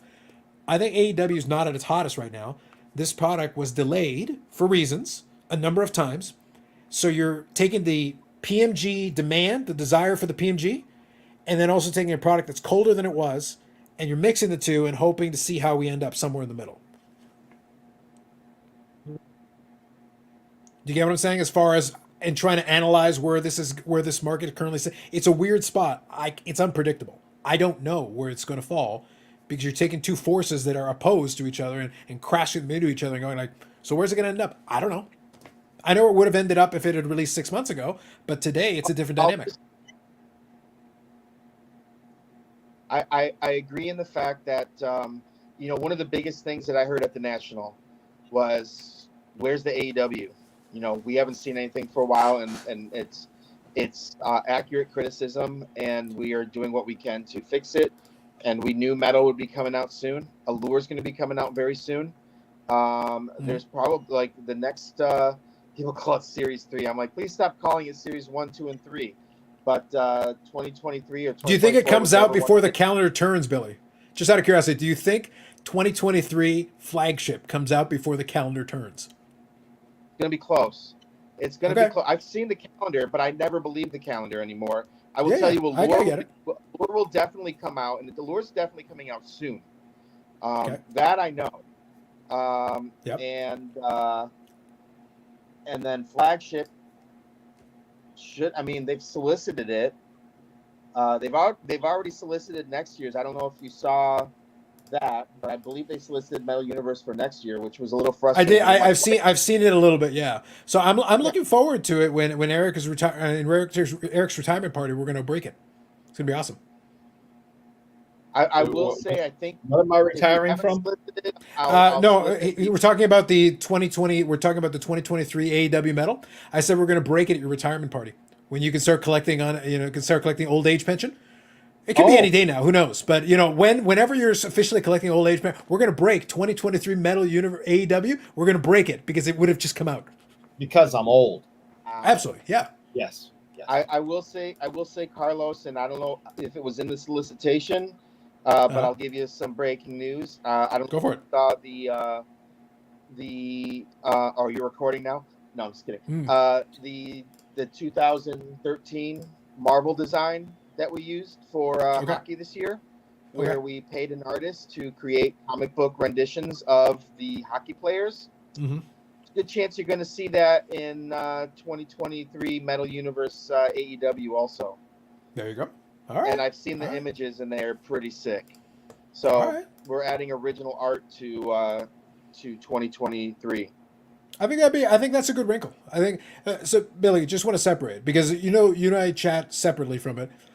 I always try to be very. I always try to be very. Now. Yeah, I could hear you. So I'll quickly let Bailey get caught up just in case we can hear. I'm kind of enjoying this, Eric. Could you hear me? We could hear you a moment ago. Yeah, we could hear you. Can you hear us? All right, we'll give Billy a minute to get himself settled. I'm just grabbing the comments as we're going. So what I was going to say is one of the things is that I figured we'd log off for a minute. I always like to be Billy and I chat separately, offline, and I like to be very transparent with him because it's one of those things where he's in an interesting spot. I always want to make the qualifier here. He's in an interesting spot because he works at the company. You sure as hell not going to say anything bad or anything about it, but you can also, we try to present a little bit of constructive critique in the hope that he can pass it along to whom it may concern. Mm-hmm. And we always try to be respectful of the fact that, hey, there's only so much he can do with what's going on over there. Right. So Billy, if you can hear us okay, whenever you're ready, you just give me a thumbs up, okay? All right. Is the audio a little bit better? Can you hear us okay now? Yes. Perfect. So all I was going to say is, and I mentioned it just a second ago, but I was saying is like, we always have chat. We have chat separately from it, but I always said is like, I'll offer some constructive critique where I can, because the only thing that would be beneficial is constructive. I'm just looking at it from the perspective of the person opening the product. So that's whenever I offer any critique, that's always where it's coming from. That's why I gave you that dynamic, because for me, it's going to be like, I know AEW is colder than it was. It has nothing to do with you guys. It is what it is. That's Tony Khan's problem. That's his job to do that. But then I'm also looking at this product. Look, as a collector, as someone who's collecting Britt Baker cards, I'm still interested, but I'm also calibrating my price. If it had come out at the time that it would have come out, the prices I would have had to pay, I probably would have been willing to pay more, but I'm adjusting my price down because I'm like, all right, let's see how quickly people grab these boxes. There are going to be people who are going to be first in line. They're going to buy the boxes and open them day one. Here we go. And I know I've got a chance to watch some breaks, and there's nice stuff coming out of the breaks, but we're going to see, does the product sell out right away? Does it take a little while? Does it sit? Because I can tell you some of the other products eventually kind of sat after a while. You were able to get them. And if I'm somebody who's buying boxes, I'm not necessarily rushing to go buy the first couple boxes. I might wait a little bit and see, all right, can you guys drop the price a little bit down? Can we do a deal? You still got some boxes? Do you want to move them? I'll take them then. No, let's be, if I'm being completely honest, like there was a AEW was on fire. Guess what? AEW was on fire, and unfortunately, you couldn't time products to get out in time with that buzz, and it's coming up. It's coming out now. Is AEW going down?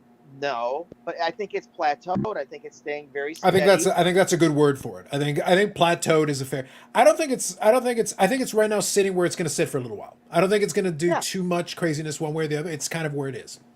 Yeah, no, and they do have some great wrestlers.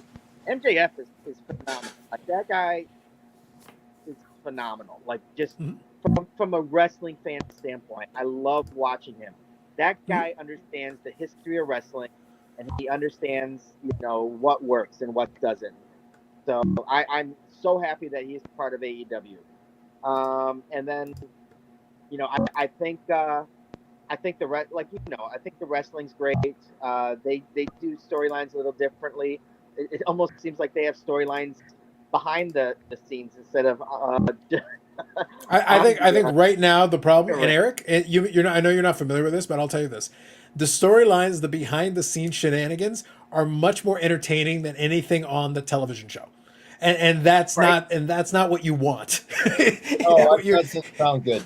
You're shooting for you're supposed to go the other way. It's supposed to be like, no, I should be tuning in every week to it. So I agree. So Billy, that's why I say I'm trying to balance this out with you, because at the end of the day, it's an Upper Deck product, and the goal from your perspective is like, look, the goal is to sell the product. The goal is to promote the product. The goal is to talk up the positives, the pieces that people should be into and interested in. But I can kind of balance it out here a little bit. See, Billy's really enthusiastic about this. He's trying to take out this phone. I'm trying to reach my cord to my little cup that I'm holding up my camera with here. Billy, you can get cases that have a thing that'll hold up your phone, right? We got to get Billy on these things. Like I could get internet too. That might work. Well, we've only said it how many times? Over a year, so we've only said it how many times? Yeah. So all I'm getting at here is that I want this. So let me put it this way: I want this product to succeed, but I also see some factors that are working against it. Some of which are in Upper Deck's control. A bunch of which are outside of Upper Deck's control. The part about AEW and everything, what Billy said is correct. Right? There's still good matches on there. There's still characters and things that are interesting and compelling, but it's not the best version of what they're putting out there. And I wish it was, because if it was, literally, your product, delays or not, the product would be selling, would have pre-sold, it would have sold out pre-sold out. Because if the product is that hot, guess what? They were so starved, they would take anything you give them. You're like, just give us something. But because the product is kind of plateaued, it's a little bit stale for certain elements, MJF is fine. I'm not worried about MJF. I'm not worried about Britt Baker. I'm not worried about certain specific talents. But there's a bunch of other folks that barely make television. And they're in the set. And Billy, this is my personal favorite.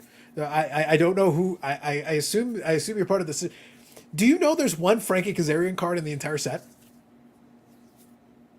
The what? There is, according to the checklist, unless the check has been updated again, I'll double check. But there is one Frankie Kazarian card in the set. Yes.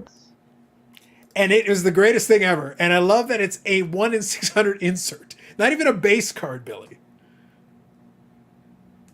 I don't make the checklist.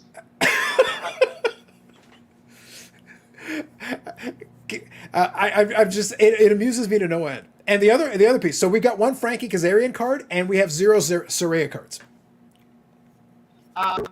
She wasn't.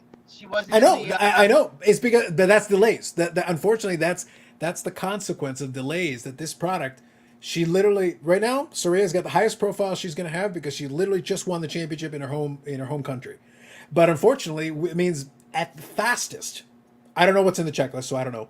But the fastest we could get anything from her would be Allure, assuming she's in Allure. Oh, so you know what you should do? You should go on EPAC right now and buy some match day and moments. The silver card is the Saraya winning the championship. Oh, I almost fell down again. Nice. Billy, can you do me a favor? I've heard the static this whole time. I think I know what it is, though. I think I know what it is because Bobby had something like this. in the screen that you got, there is like a little settings thing, and there's a thing in there that Bobby's had on sometimes, and it's like echo. What's the name of it? It's something like echo removal or echo something, It could be this and thing here, by the way. echo cancellation. And if you've got that echo cancellation turned on, then you might want to turn it off. I have a fan going too. I have about 5-10 minutes left here, so I'm gonna be lazy and not do that. But I will remember that, and the next time I'm on. Oh, is Eric got a call again? I don't know. Eric right now is off. He's probably off buying mayonnaise. He's very excited about this. I was just. Do you got any more questions about metal? Because I do have to skedaddle, and I have to get some stuff ready for the show tomorrow. All right. So let me ask you one or two questions then. All right. So one question I'm going to have for you. Given you said that the next metal set is going to obviously adapt, similar to what happened to the hockey and the other ones, where it's going to adjust a little bit. I'm okay with the way that we talked about before, how the autographs are downplayed in order to put more of a focus on the inserts. Yes.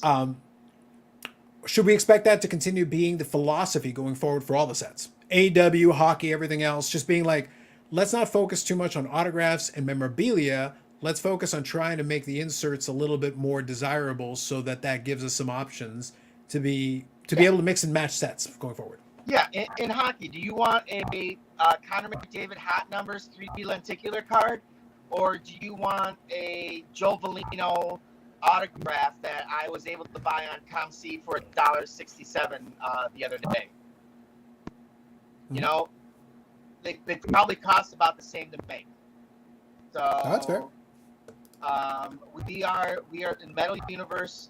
There will be autographs, but I mean, Metal Universe is known for the inserts. So let's spend the money on the inserts. If you saw the cachet, which everybody calls cash inserts, you know, those aren't embossed. They've got the Spectrum foil on them. I think they're gorgeous looking cards. You know, inserts like an embossment on a card is not cheap. I'm telling you that right now. I know they had crazy embossments back in the day, but for some reason these vendors figured that it costs a whole lot more money to emboss a card now compared to back in the day. And you know, die cuts and stuff like that cost a lot of money. Like if you do a die cut where the corners are cut, then you can't what we call slipstream, where there's two types of cutting. There's slipstream and there's guillotine. Slipstream is like what you imagine. It's split, and then it just kind of smushes the cards together, or like it just kind of pushes everything and they're all cut. Guillotine is like guillotine, chunk, chunk, and then all the cards are sitting there in a stack. So then you guillotine cut cards that are supposed to be numbered so they can all stay together. You guillotine cards that are supposed to be autographed or they have memorabilia in them so they can stay all together. So you have all of the, you know, Austin Matthews, you know, numbered cards together, and then you can number them. When you die cut specific cards, you aren't able to slipstream cut them, which is much, much, much, much cheaper to slipstream cut than to die cut. So we're able to do die cut inserts in Metal Universe. If you do a low print run on those, making them rare, which adds value to the boxes and stuff, then you know, I'd rather have a Hot Shots die cut card in there. Then again, I'll just use Joe Veleno again. I'm a Red Wings guy, and I bought 2 of them for $1.67 each. I'd rather have those cards than a Joe Veleno autograph. So I know people have the perceived conception in their heads from years of collecting that the only type of hit in a box is an autograph or a memorabilia card. I mean, except Eric, because he stopped collecting before they even put autographs or memorabilia cards. I think he stopped collecting before they got into tobacco packs. Yeah, exactly. So let me leave you on this question. Just a quick question, since Michael Ham brought it up. This is more of a general question. Will we ever get a cool MJ card? I know the images are tough. So specifically, I think this is talking about more of the picture selection on the MJ card. We're working on it. We understand that we have the pajama pictures, is what people call them. You know, we're working with different licensors that have a magnitude of better Michael Jordan images, but you know, we've used a lot of Michael Jordan images. Are you going to see him? We can't take a Bulls uniform and scrub the jerseys and put them in a Bulls outfit. We're not allowed to. Those are the rules. So, you know, the ones recently that we've been using are actually from a Scottie Pippen charity game that was the last game ever at the United Center, and Michael Jordan was there and played in the game. And it is a red and white jersey, so we're able to use those images. But yes, we are looking constantly for more images to use from Michael Jordan. We are just as concerned as you are. We want to see some better images, but it's what's available is what we're worried about. Sure. Eric, go ahead. You had a question? So Billy, I said earlier, I don't know if you heard me, that a great idea would be for Jordan to be in a Blackhawks jersey posing with Connor Bedard and have a dual auto. Yeah, no, understand. We stay. Yes, we put Michael Jordan in a golf set, but we also do kind of stay away a little bit from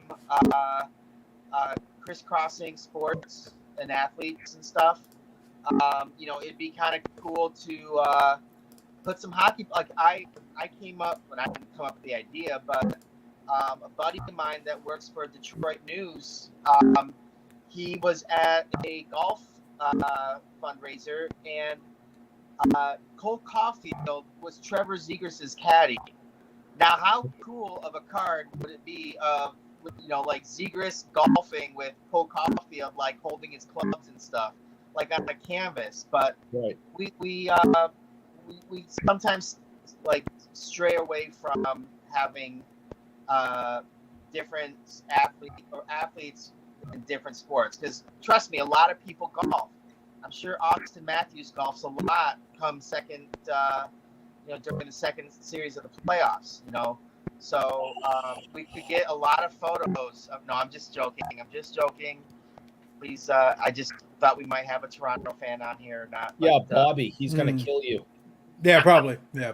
So Billy, let me let you go. We'll talk later, and we'll get the audio thing figured out. I think I know what it is, but we'll talk another time here. All right. Sorry, guys. Eric, I'll say hi to everyone for you, and then they'll tell me why is Eric saying hi to me? But we'll Facts. Have All right, Billy. Have a good one. We'll talk later. on a plane instead of driving in a car with you the whole time. Yeah. All right, see you guys. And by the way, I will say it again with my face. Eric thinks he just answered a couple questions, but it helped a lot with that Boston set. It kind of helped give one of our new product managers a little bit of insight of what a Boston fan would look for from a set. All he said was, you know, I can't even speak in a Boston accent. I was gonna make a joke, but I can't even do a Boston accent. Just don't say ours, and you'll be fine. He was a big help, and we appreciate it. You know, every now and then I talk to people I know if they have any insight on something, and obviously I don't know any other guy that collects vintage Boston players as much as Eric. Now I know there are bigger ones, but I know he does a lot. So thank you again. It was a big help, whether you think you helped or not. And you guys have a great night. Thanks, and I'll talk to you guys later. Sounds good. Take it easy, Billy. Have a good one. I would like to know who in StreamYard was responsible for changing the settings for smartphones. They need to be fired. It was one of those things. I wanted to listen to what Billy was saying, and I was listening as closely as I could, but those pops and the crackling sound and everything, that wasn't the internet. That sounded to me like the echo cancellation thing, similar to what Bobby had, and we've had that a couple times. That audio drives me crazy. Yeah, it absolutely drives me crazy. Yeah, but anyway, unfortunately, hopefully those of you that were still hanging around listening were able to get something out of that. You can't hear what he's saying, but I know Bobby, myself, and Eric have heard that kind of noise, background noise, and it's a setting on the smartphones that StreamYard for some reason turns on by default, and I don't know why. Yeah, it's terrible. It sounds awful. I don't know why they would even think to turn that on. Right. That's all right. Well, if we plan it out ahead of time, we'll know. Well, to that was, have anyways. It was very kind of Billy to say those things. I think he's pumping up my tires a little too much, but it's very nice. Don't worry, I'll deflate them a little bit though for you. Oh, well, no I'll take I care of know that you will. Thank you very much. Absolutely. Bring me back down to earth, please. I will handle that. Don't even worry about it. Okay. I got it. Real quick, I'll read a couple of the comments. Thank you all for the comments in between, but I wanted to make sure. Billy is verbose. He likes to go, he'll start spinning a yarn, and you have to kind of interrupt him a little bit to get it. But he's a wealth of really good information. So it's one of those things you want to get him down. If you're able to get if you're able to pose the right questions, and that's why I gave the qualifier. Billy is in an awkward spot where he works for Upper Deck. He has to respect that fact. And some of the stuff he designs, he can speak to that a little bit more thoroughly than some of the other stuff where he doesn't design. Some of the limitations are his. Some of the limitations are things beyond his control. That's why we kind of have to talk. I would love to tell you that it's like, oh, you're just taking. It's like, no, here's the thing. I understand there are limitations. I understand there's certain things that are easier for him to talk about than others. See, I didn't understand that, and he took some time out to explain that to us. That the certain plays he uses and who's going to be on the checklist and who isn't. That isn't always up to Upper Deck or Billy Cilio. Sometimes you get a list from who owns those rights, like the players union or the league or something, and that's what you have to work with, and you do the best you can with it. And I didn't understand that, so I will probably not be as critical over things in the future with this new understanding of how sets are made. I just assume that a company has the rights. They come up with an idea and they build it from A to Z, and they're responsible for all of it, and they release it. And you can go back and go, what the hell were you thinking? Well, come to find out that's not how it works. Mm-hmm. Yeah. So scroll through. And yes, I remember that cartoon. It was Pro Stars, and that was with Bo Jackson, Michael Jordan, and Wayne Gretzky. Yep, that's right. Yep, that is the one. All right, so I'll read Andy Tim's comments here as well. I think the addition of a few more autos per case would make up for lack of legends. Maybe 8 per case would help the product. Inserts are great, but don't hold value when there's thousands on e-pack. Now, I don't disagree fundamentally with this concept, but it's a bit of a weird balancing act because here's the irony. The statement, let's take the first sentence. I think the addition of a few more autos per case would make up for lack of legends. So you don't have the legends to be able to go to. Adding more autographs of people that people don't give a crap about doesn't necessarily add value. What was my critique of SP Signature Legends? Not enough Gretzky's, too many Hal Gills. And the thing is, you had to have the Hal Gills in order to put enough autographs in the product to make it, but at the same time, it's Hal Gill. So it doesn't matter how you sell this to me. It's like, yeah, it's Hal Gill. Okay, I can have an insert that's $5 or a Hal Gill autograph that's $5. The result is the same, like however you want to play this. But then I have to pay Hal Gill more in order to get a Hal Gill autograph that is not worth the paper it's printed on. With due respect to Hal Gill. Much love, Hal Gill. Oh no, I almost feel bad that I specifically bring him up all the time, and when it comes to that set, I mean, the guy had a long career. He did a very good job, especially here in Boston. I think it isn't. And again, it isn't so much that Hal Gill and players like him were in this set. I think our biggest complaint, and I was having this conversation with another mutual friend of Billy and I the other day, that maybe the branding of the set should be different if you're going to have Steven Reinprecht and Hal Gill and Bob Nevin and maybe the name of the set should be local legends, team legends, the grinders. I don't know, but when you look at a box on the shelf and you're trying to decide where to spend your money, And not everyone does their homework and can jump online and look up the checklists. Not everyone knows that's an option. And so you're sitting there at the card store and you're trying to figure out where am I going to spend my money, and you like NHL Legends. Oh, come on, this is going to be awesome. And you get home and it's not quite what you thought. So that's where our conversations kind of ran. But then you find out that Upper Deck doesn't have all the say in that product that maybe we thought it did at one point. Well, there's certain considerations that. So remember earlier. This is a while now in this conversation.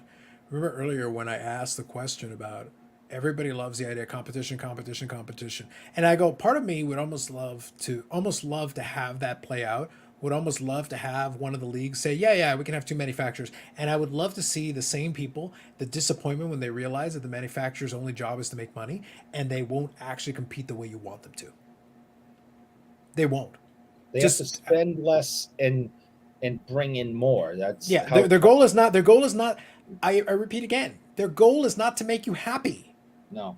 It's a good consequence. If they can make you happy that you'll spend enough more to make up the difference, yeah, sure. They have to just enough for correct. You to give them your money. The goal is to get enough money out of you. The goal is not to get the maximum amount. It's the old supply-demand curves, but it's also the specific cost of things versus what you get out of it. If I have to spend $100, if I spend $100 and I can make a profit of $20 or $30, 30% on $100, all right, that's awesome. You say, oh, but you can make more if you do this. Okay, so how much will that cost me? Well, that'll cost you another $100. Okay, how much more do I get? Oh, you get $3 more. No, that's stupid. I'm not spending that other $100. But you would get $3 more. That would be $3 profit. And I go, you're right, but I had to spend $100 to get $3. I don't care about that. That's diminishing returns to such a level that it's like, it's not worth it for me to spend that extra to get so little extra. If something goes wrong, you're out $100. Well, that's how companies went out of business. Right. During the era of the greatest competition ever, these companies went out of business. They were not good businesses, but they competed, right? They're out of business today. Wild West there for a while, and we're still talking about it. 25 years later, of what a shit show it was.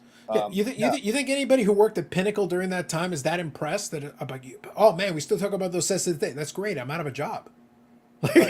Like that, the company's gone. The IP and everything is owned by Panini and Fanatics. One day, and the doors were locked. Yeah, I didn't. Well, that literally happened. I forget his name. Who's the guy who is in the IRP thing that he comes in? No, I could listen to him talk all day. He tells. But do you remember? He literally said that when Pinnacle went under, he was on a business trip and his corporate card stopped working. Right. Yeah. Pinnacle was one of the most innovative at the time, but guess what? All that did was get them bankrupt faster. Right. Congratulations, you're bankrupt. You're out of work. But I get it. So Michael Ham says, you don't need the jersey. Think outside the box. Fans of the game works great. I'm looking up some of the fan of the game cards. You do need the jersey, Michael Ham, and you're a big stupid face, but disagreeing with me. So what do you think about that? But you know what I'm looking up? Like in all seriousness, you know what I'm looking up? I'm looking up the fans of the game inserts. And I'll see like Rich Eisen, $30. If you take Chuck Norris, so somebody like, more prominent, all right, $150 fixed priced. But Chris Berman, $49. Mel Kiper, $35. John Clayton, fan of the game, $20. Like, what are you talking about, fan of the game? We talking about some of those celebrity? I'm just looking up autographs, just fan of the game autographs. I know they've got some celebrity ones too. Do you know there's a Mike Modano card for his ex-wife? What's her name? Who was the pop? The one who had the one-hit wonder. The name escapes me.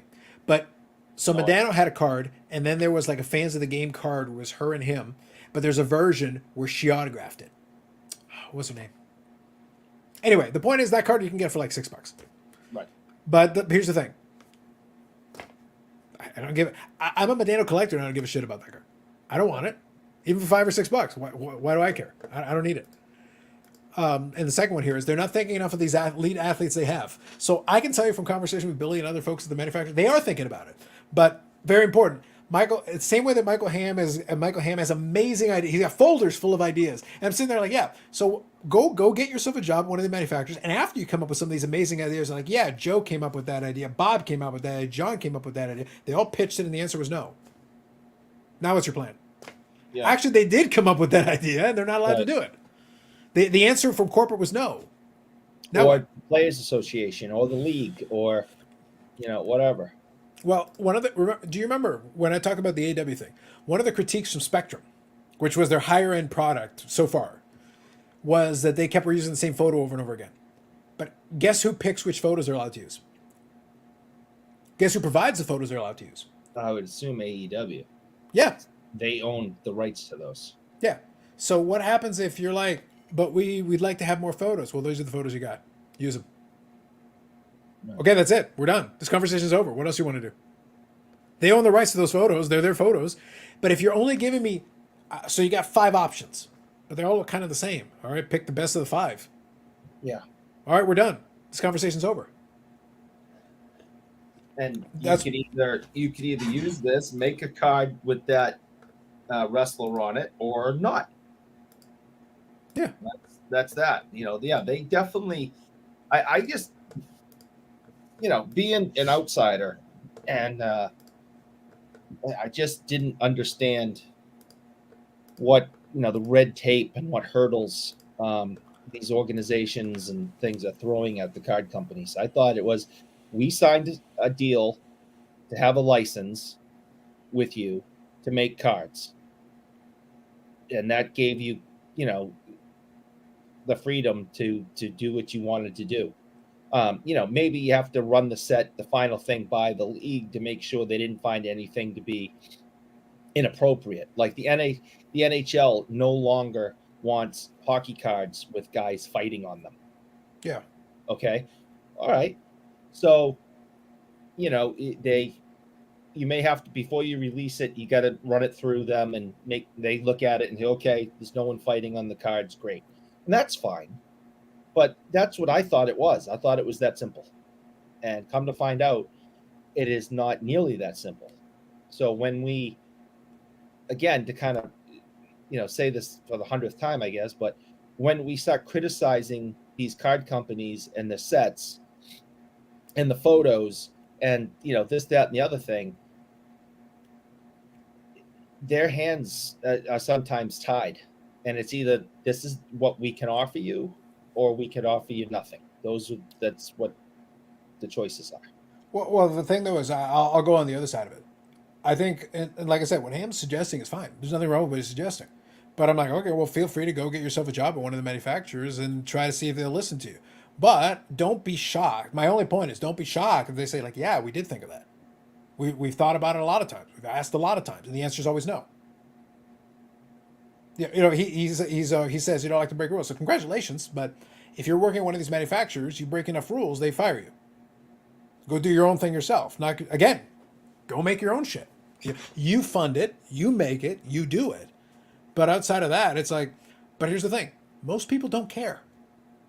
In this venue, the only people we hear about are people who are watching this stuff and listening to this stuff and doing it. The majority of the people buying the packs and boxes don't give a shit. They'll buy it anyway. Well, why is it? Because they're buying it. But why? Because they bought it. But why are the newer players worth more than the older players? Because more people are buying the newer players. Why? Because they're watching them on TV.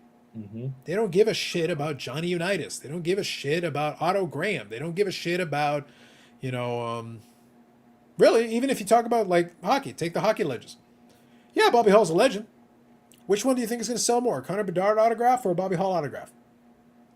They both play for Chicago. 3 guesses. You want to take a stab at it? Which one do you think is going to sell for more? Dan Makita.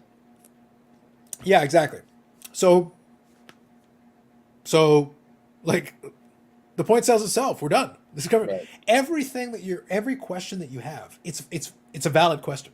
But every question they have, the answer is, we don't care. And if we did, then we'd buy it. And if we cared enough, then the price on it would go up, and then you wouldn't be asking me this question. That's how I know. It's not meant to be like this grandiose thing. Like, I'm just telling you the truth. Why isn't this legend worth as much as this new person? Because less people buy the legend. That is the if the equivalent amount of people bought the legend would be worth twice as much or 3 times as much. Because there's the vintage is less of them. That's right. There's also less demand. If the demand was equivalent with that low supply, guess what would happen to the price? It's economics 101. Why am I having to explain this? It's not that hard. It's easy. It's the easiest thing. Your question answers itself. I shouldn't even have to explain why. Why? Every time you ask me why, my answer would be because. Yeah, well, that's always a good answer. But it has to be because it's like, dude, why do I? This is easy. You shouldn't even have to ask. You should be able to figure this one out on your own. You don't. It's supply and demand. Oh, but there's less supply. That means there's less demand.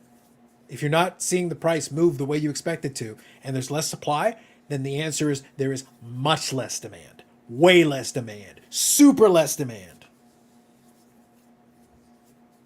You want the demand to pick up? Great. All you got to do is convince people who didn't want it before to want it.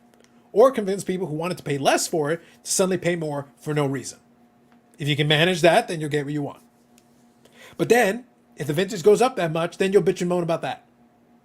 Yeah, I don't want it to go up. I will bitch and moan. I guarantee it. They will bitch and moan about that. It's like, well, why is the vintage so expensive now? What did you want? Make up your mind. Yeah, I leave my Brad Park cards alone. Believe me, everyone's leaving Brad Park alone. Yeah. No, I get it, Paul. I get it. But that's the thing. Is I'm glad Billy was able to come on and chat about it a little bit. Unfortunately, like I said, the audio, I think I know why. And I'll have to make sure if anybody comes on with the phone that I'll have to get them to turn off or turn on that setting because it's very annoying. Because I could hear it the whole time and it was pissing me off. There's nothing wrong with what Billy was saying, but it was just that audio was driving me crazy. I know it sounds like it's the same story. This is the 3rd week in a row. It's the same story. I was supposed to be coming to you from a bathroom tonight in Rhode Island. What? This isn't a bathroom in Rhode Island? No. Oh, man. So 3 weeks ago, I was supposed to come to you from a bathroom in North Conway. And then the following week, I was supposed to come to you from a bathroom in North Conway. And this week, I was supposed to come to you from a bathroom in Rhode Island. All 3 of those hotel reservations were canceled. Okay, now I got to know. So what was the issue with this week? We decided we didn't need to be there tomorrow at my daughter's college. Okay. So there's stuff there that I'm just not going to get into, but Sure. It just wasn't necessary. Okay. The last 2 were vacations that just went to shit. Yeah, those are the last 2 were vacations that just went down the storm drain. But this was something different. But anyways, I was supposed to come to you from a bathroom in a hotel again in Rhode Island, and I was wondering if my phone was going to work or not. So yeah, we definitely have to take a look at this cell phone situation. Well, the funny thing is, I just assume I think it's StreamYard changing their settings because it was never a problem before. We were able to just have people could log in on their cell phone if they wanted to and just use it and it'd be fine. I don't know. It's like, guys, and I actually like a lot of the stuff that StreamYard has been doing. Like, there's a lot of really cool features they've been adding, which I'm actually really a big fan of. But I don't know what the issue is with the cell phone thing because I know we've experienced it with Bobby the last couple of times. Right. And he has to keep adjusting that setting, and it's like, but yeah, without it, all of a sudden you get all the static and crackling and all this noise, and I'm like, what the hell? I don't know what's supposed to be, but no, I appreciate everybody kind of hanging in there.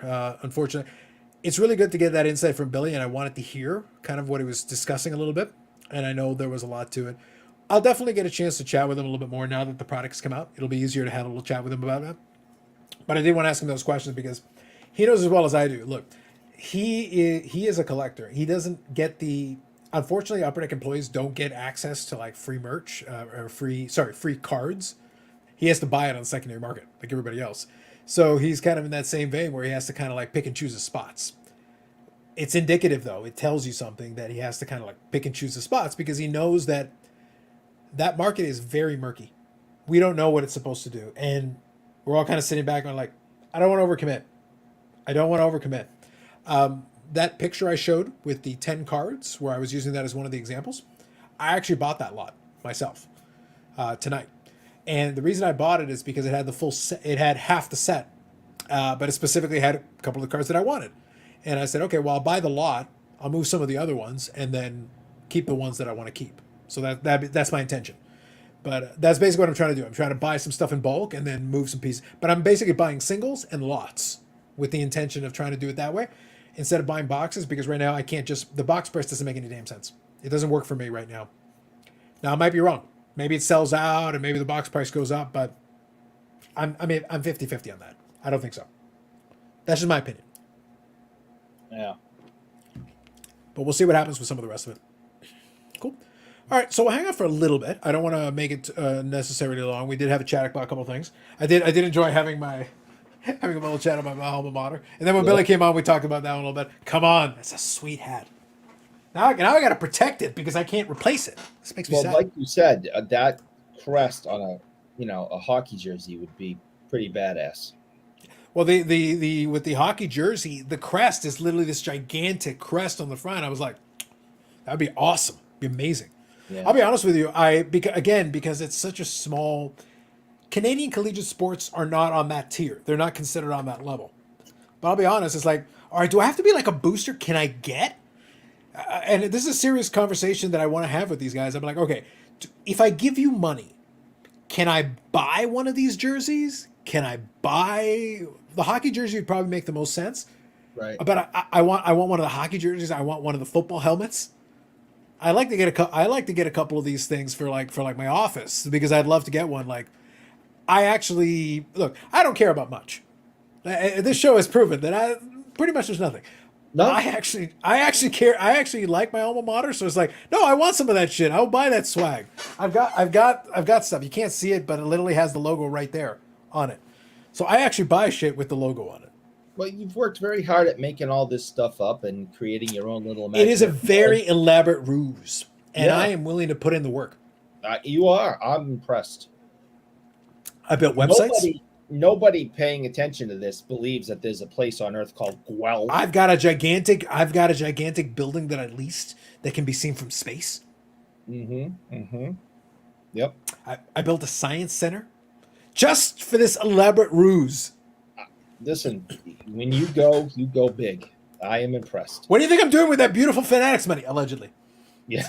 Yeah. I put in a lot of work, Eric. I put in a lot of goddamn work. It's impressive. So I want to pose the question, open question. What do you guys want to chat about? Whatever you want. It's open to open topics, whatever. Because card wise, there isn't much going on. Like I said, Fanatics have been in here chilling. We got AEW. We got the AEW and Hockey Metal Universe came out this week. I haven't paid attention to hockey, but I know what it is. Like, it's the same stuff. It's the same. We got PMGs. There you go, PMGs, and a lot of nice inserts and stuff. So that's cool. But yeah, right now we're starting September. We're waiting for football to start. College football is underway. American college football, the one that more people care about. So we got that underway as well. And then hockey season doesn't really start until next month. Quackers over it. So some certain people are just quackers over college football starting in the United States. I was hoping you would deny the existence of Oregon. I deny the existence of certain people who are fans of Oregon. Interesting. And I am not naming any names. That was heinous. That was like a war crime what you just did. Yeah, I don't care. Like they will try you at the Hague.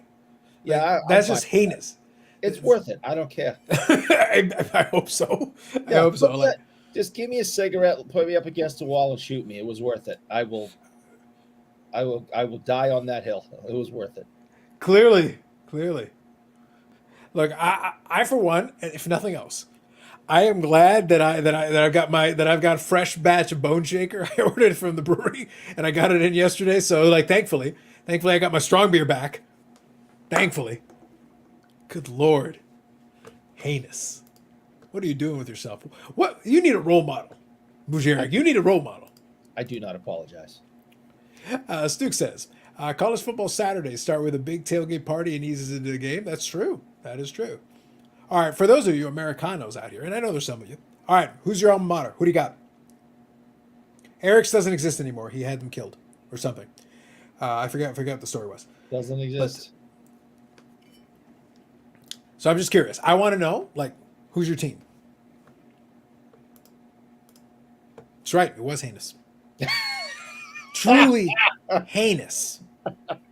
Heinous. I figured if he was paying attention, this would get his attention. Yeah. We got Stu with North Dakota State Bison. All right, fair enough. Paul here, Wisconsin Whitewater, multiple-time D3 football natty champs. All right. Fair enough. I'll give it to you. Anybody else stateside got their alma mater? Or it could be Canadian as well. Like if y'all want to name, like I said, Canadian collegiate sports just normally doesn't have the same association, but that isn't to say not judging. Maybe. Not wrong. He's not wrong. The best part is he'll slander you from the chat. He won't do it on the screen, which is what I enjoy.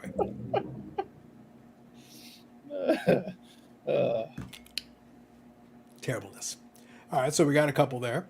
So name, I know you're Oregon, but what's actual alma mater? See, so you can cheat. When I was following college football a little bit, I followed Arizona State just because it was fun for me. But that isn't my actual alma mater. Like this one is. This was my legit actual school that I went to. But that's different. We played Simon Fraser University in football. All right, that's interesting. Nice, Simon Fraser. All right, cool.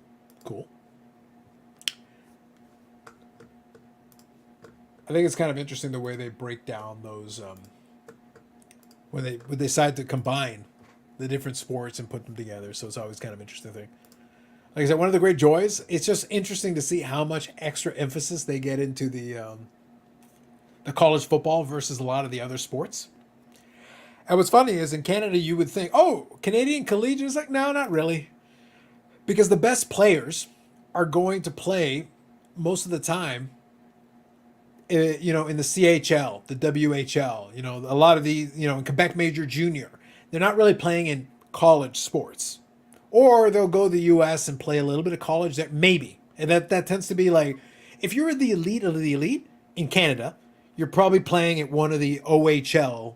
You're going to play in CHL in one of the big leagues, and that's where you're going to play in order to get then to the NHL as your next level. And maybe you'll do a little conditioning work or some honing your game at the AHL level, but that's after maybe you get drafted. That's different. That's separate. University of Alberta. Fair. Seems good. No, he misspelled that. It was actually a college by letter. What do they call those? Anyways, it was out of Mexico called the University of Alberta. Mm-hmm. Out of Mexico. That's where I think that's a prestigious college. That is where he got his degree from. Okay. Yeah, through the mail. It was mail ordered from the University of Alberta. Wow, mail order. Yeah. On top of a mail order. That's even better. That's where he went to school. This briefly reminds me, when I was originally going to apply to schools, they had a college fair that they had where a bunch of the schools came to the Metro Toronto Convention Center and did like displays for a lot of them all over the country. They were basically recruiting different people just to see. City Crosby played down the road from me in Shattuck St. Mary's High School in Minnesota 1 year, and then they went to Canada for juniors. Nice. So they did this university fair. They had this whole thing there. One of my favorite ones, and so you talk about the fake school and everything. I thought it was fake. I had to look it up. Nipissing. And I was like, come on. Nipissing? I was like, what is that? Because at that point, they would give you the little catalogs. And I went and collected the catalogs from basically, my idea was, okay, I'll collect the catalogs from everybody because I didn't know who I was going to apply to. I just said, let me grab the catalogs, let me scan through them and figure out like, all right, where the hell are these people? Where are these places? And then number two, Is there even a major I can apply to? Like anything that makes sense? So I said, all right, fine. So I grabbed a bunch. So I ended up with Guelph. I wish I still had the original catalog that I had. I wish I still had it. But there was Guelph and the University of Toronto one, and those were the two that I applied to in the end. But Nipissing was the one that I couldn't get my head around. I'm like, what the hell's that?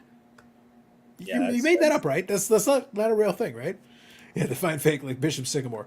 It blew my mind because I couldn't even believe that was the name of it. All right, so here it is. So Nipissing is in North Bay, Ontario. So you're like out of the way. Let me see if I can pull it up here. Crazy. Otis Sistrunk of the Oakland Raiders, University of Mars on his football card. Pfft, seems legit. I like it. I think Otis was drunk when he told the card company that's where he went to school. Hey man, don't you like it? Come on. All right, so so I'm using Google Maps here to try to give a little bit of an idea here. All right, so I can do this here. So Nipissing is here. So you got the little icon over here. So there's where Nipissing is. Yeah. So here's the problem. So here, you got Toronto, Mississauga, Hamilton. So here's Southern Ontario, a lot of it. You got New York, Buffalo, Syracuse, Rochester, blah, blah, blah. Here's Ottawa. And then you got to go up here. You're over, like, adjacent to, like, Sudbury. Which in Ontario is like, look, you're north of Algonquin Provincial Park. You're a little out of the way. And when I look at your neighboring areas, it's like, here's North Bay, Corbeil, Callander, Booth. It's like, are you getting my point? Yeah. I live in this province, and I'm like, I don't know. You're north of Lake Nipissing. Okay, that's what it's named after. It's named after the lake. I am convinced that people started naming these Canadian areas, cities during the winter time. And a lot of times they were just like, they want to say like New York, and they're like, Nipissing. I think. Listen, man. You should have sent your kids to Nipissing because then you're not far from Jocko Rivers Provincial Park. Yeah, you just made stuff up, man. It's so ridiculous up there. Jocko, don't you want to be near Jocko Provincial Park? No, I do not. Says a man who lives in a state with 3 entire cities in it. Just made up words up there. It is such a weird place. Well, does it make you feel any better? Like, speaking of Boston, does it make you feel any better that I went and binge watched Rizzoli and Isles, which is based in Boston? I remember that show. Yes, I think I watched quite a bit of that. Yeah, I went and watched it. I enjoyed it. I enjoyed it for what it was. I want to hang out at the pub. I want to go to the something Robber. I forget the full name of it, but it's like, I feel like that should be a real bar, like Cheers. Yeah, no, yeah. Cheers is not real. No, there is a bar, and they've dubbed themselves the Cheers Bar. They had that there. The outside shot, yeah, exactly, across from the State House is obviously still there, and then they had a Cheers. Yeah, it's like it's a tourist trap deal. That's the whole deal. Down. COVID killed that one too. It was in really. Faneuil Hall. They killed the Cheers Bar. It was at Faneuil Hall, and they killed it. Oh, that's very sad. It's gone. That's sad. The Kenora Thistles, Ontario won the cup. Which cup? We got a lot of cups. Like when I say cups, we got a lot of cups, man. Calder Cup, Stanley Cup. Yeah, look, we got super a lot. Look, I'm still a big advocate of the Avco Cup. The Avco Cup. Yes, I would love. Where is that? Is it in the Hockey Hall of Fame? Is it sitting in someone's garage? I remember being on a display. I don't know if it's there now, but it definitely was. It was. I want to see the Avco Cup, man. The Kenora Thistles, Ontario won the cup, so he's saying Stanley. There were a lot of pre-challenge cup champions, so maybe, perhaps. There were a lot of Ontario teams that won the Stanley Cup before the NHL kind of took it over. Oh yeah, lots of Yeah, there was a whole Challenge Cup era. Like there was everybody. We joke about it, but it's the same thing happened with the Grey Cup. In Canadian football, the CFL didn't exist until the 50s, but the Grey Cup is older than that. So, in other words, there was an entire era where it was effectively a Challenge Cup for like university teams and all that stuff. Like, yeah, totally, why not? But you have like a lot of weird teams that won the Grey Cup prior to like the CFL era. Yeah, you get with the Stanley Cup, you get like the Ottawa 67s, the Montreal Maroons, the Montreal Wanderers. Yeah, 1907 would definitely be like a Challenge Cup era. So yeah, totally. Yeah, it just sure. and then there was even more than that. There was all these crazy teams that won the Stanley Cup, back in its original incarnation. Yeah, a lot of those trophies have weird histories. The thing is, if you go back, because again, the trophy predates the professional league that now it's associated to, so it's not the same. American football had that same problem. It was like the Super Bowl is what came as a result of the AFL and NFL merger.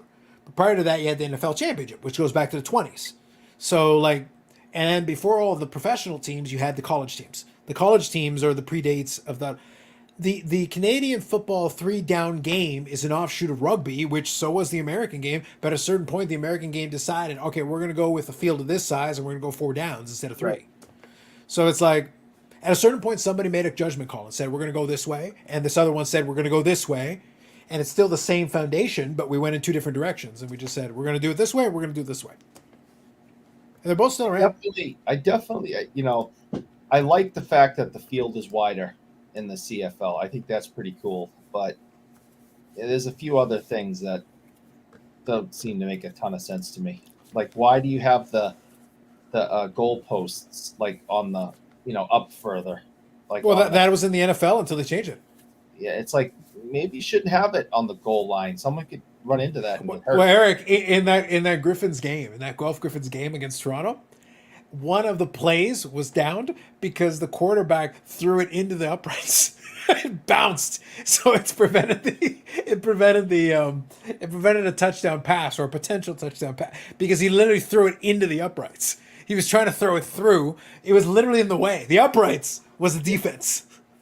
It was hilarious. Yeah, that just doesn't make any sense, but whatever. But in the NFL that was. But the thing is, if you go back to the olden day, old NFL. The uprights were in the end zone too. So like they both had the differences in the CFL. It's still the case. In the NFL they changed it. They took it away. Winnipeg's only cups won by the Victorias saw a Stanley Cup ribbon in 1901 at a card shop in Winnipeg. Fair. He's technically right, but that's changed. I think the new CFL football is now basically the same size as the NFL one. I think they changed it. But that was true. And that was an advertising campaign in the 90s, I want to say. Don't care if it's true. I just want everyone to know that he's a big jerk. Just saying. Wow. Yep. So much viciousness. Do they sell the Rouge in the CFL? That they do, sir. That they do. Rouge. What the hell's that? So the Rouge is basically it's a 1-point play. If memory serves me, basically the way it works. So you've got a touchback. A touchback is the same as NFL.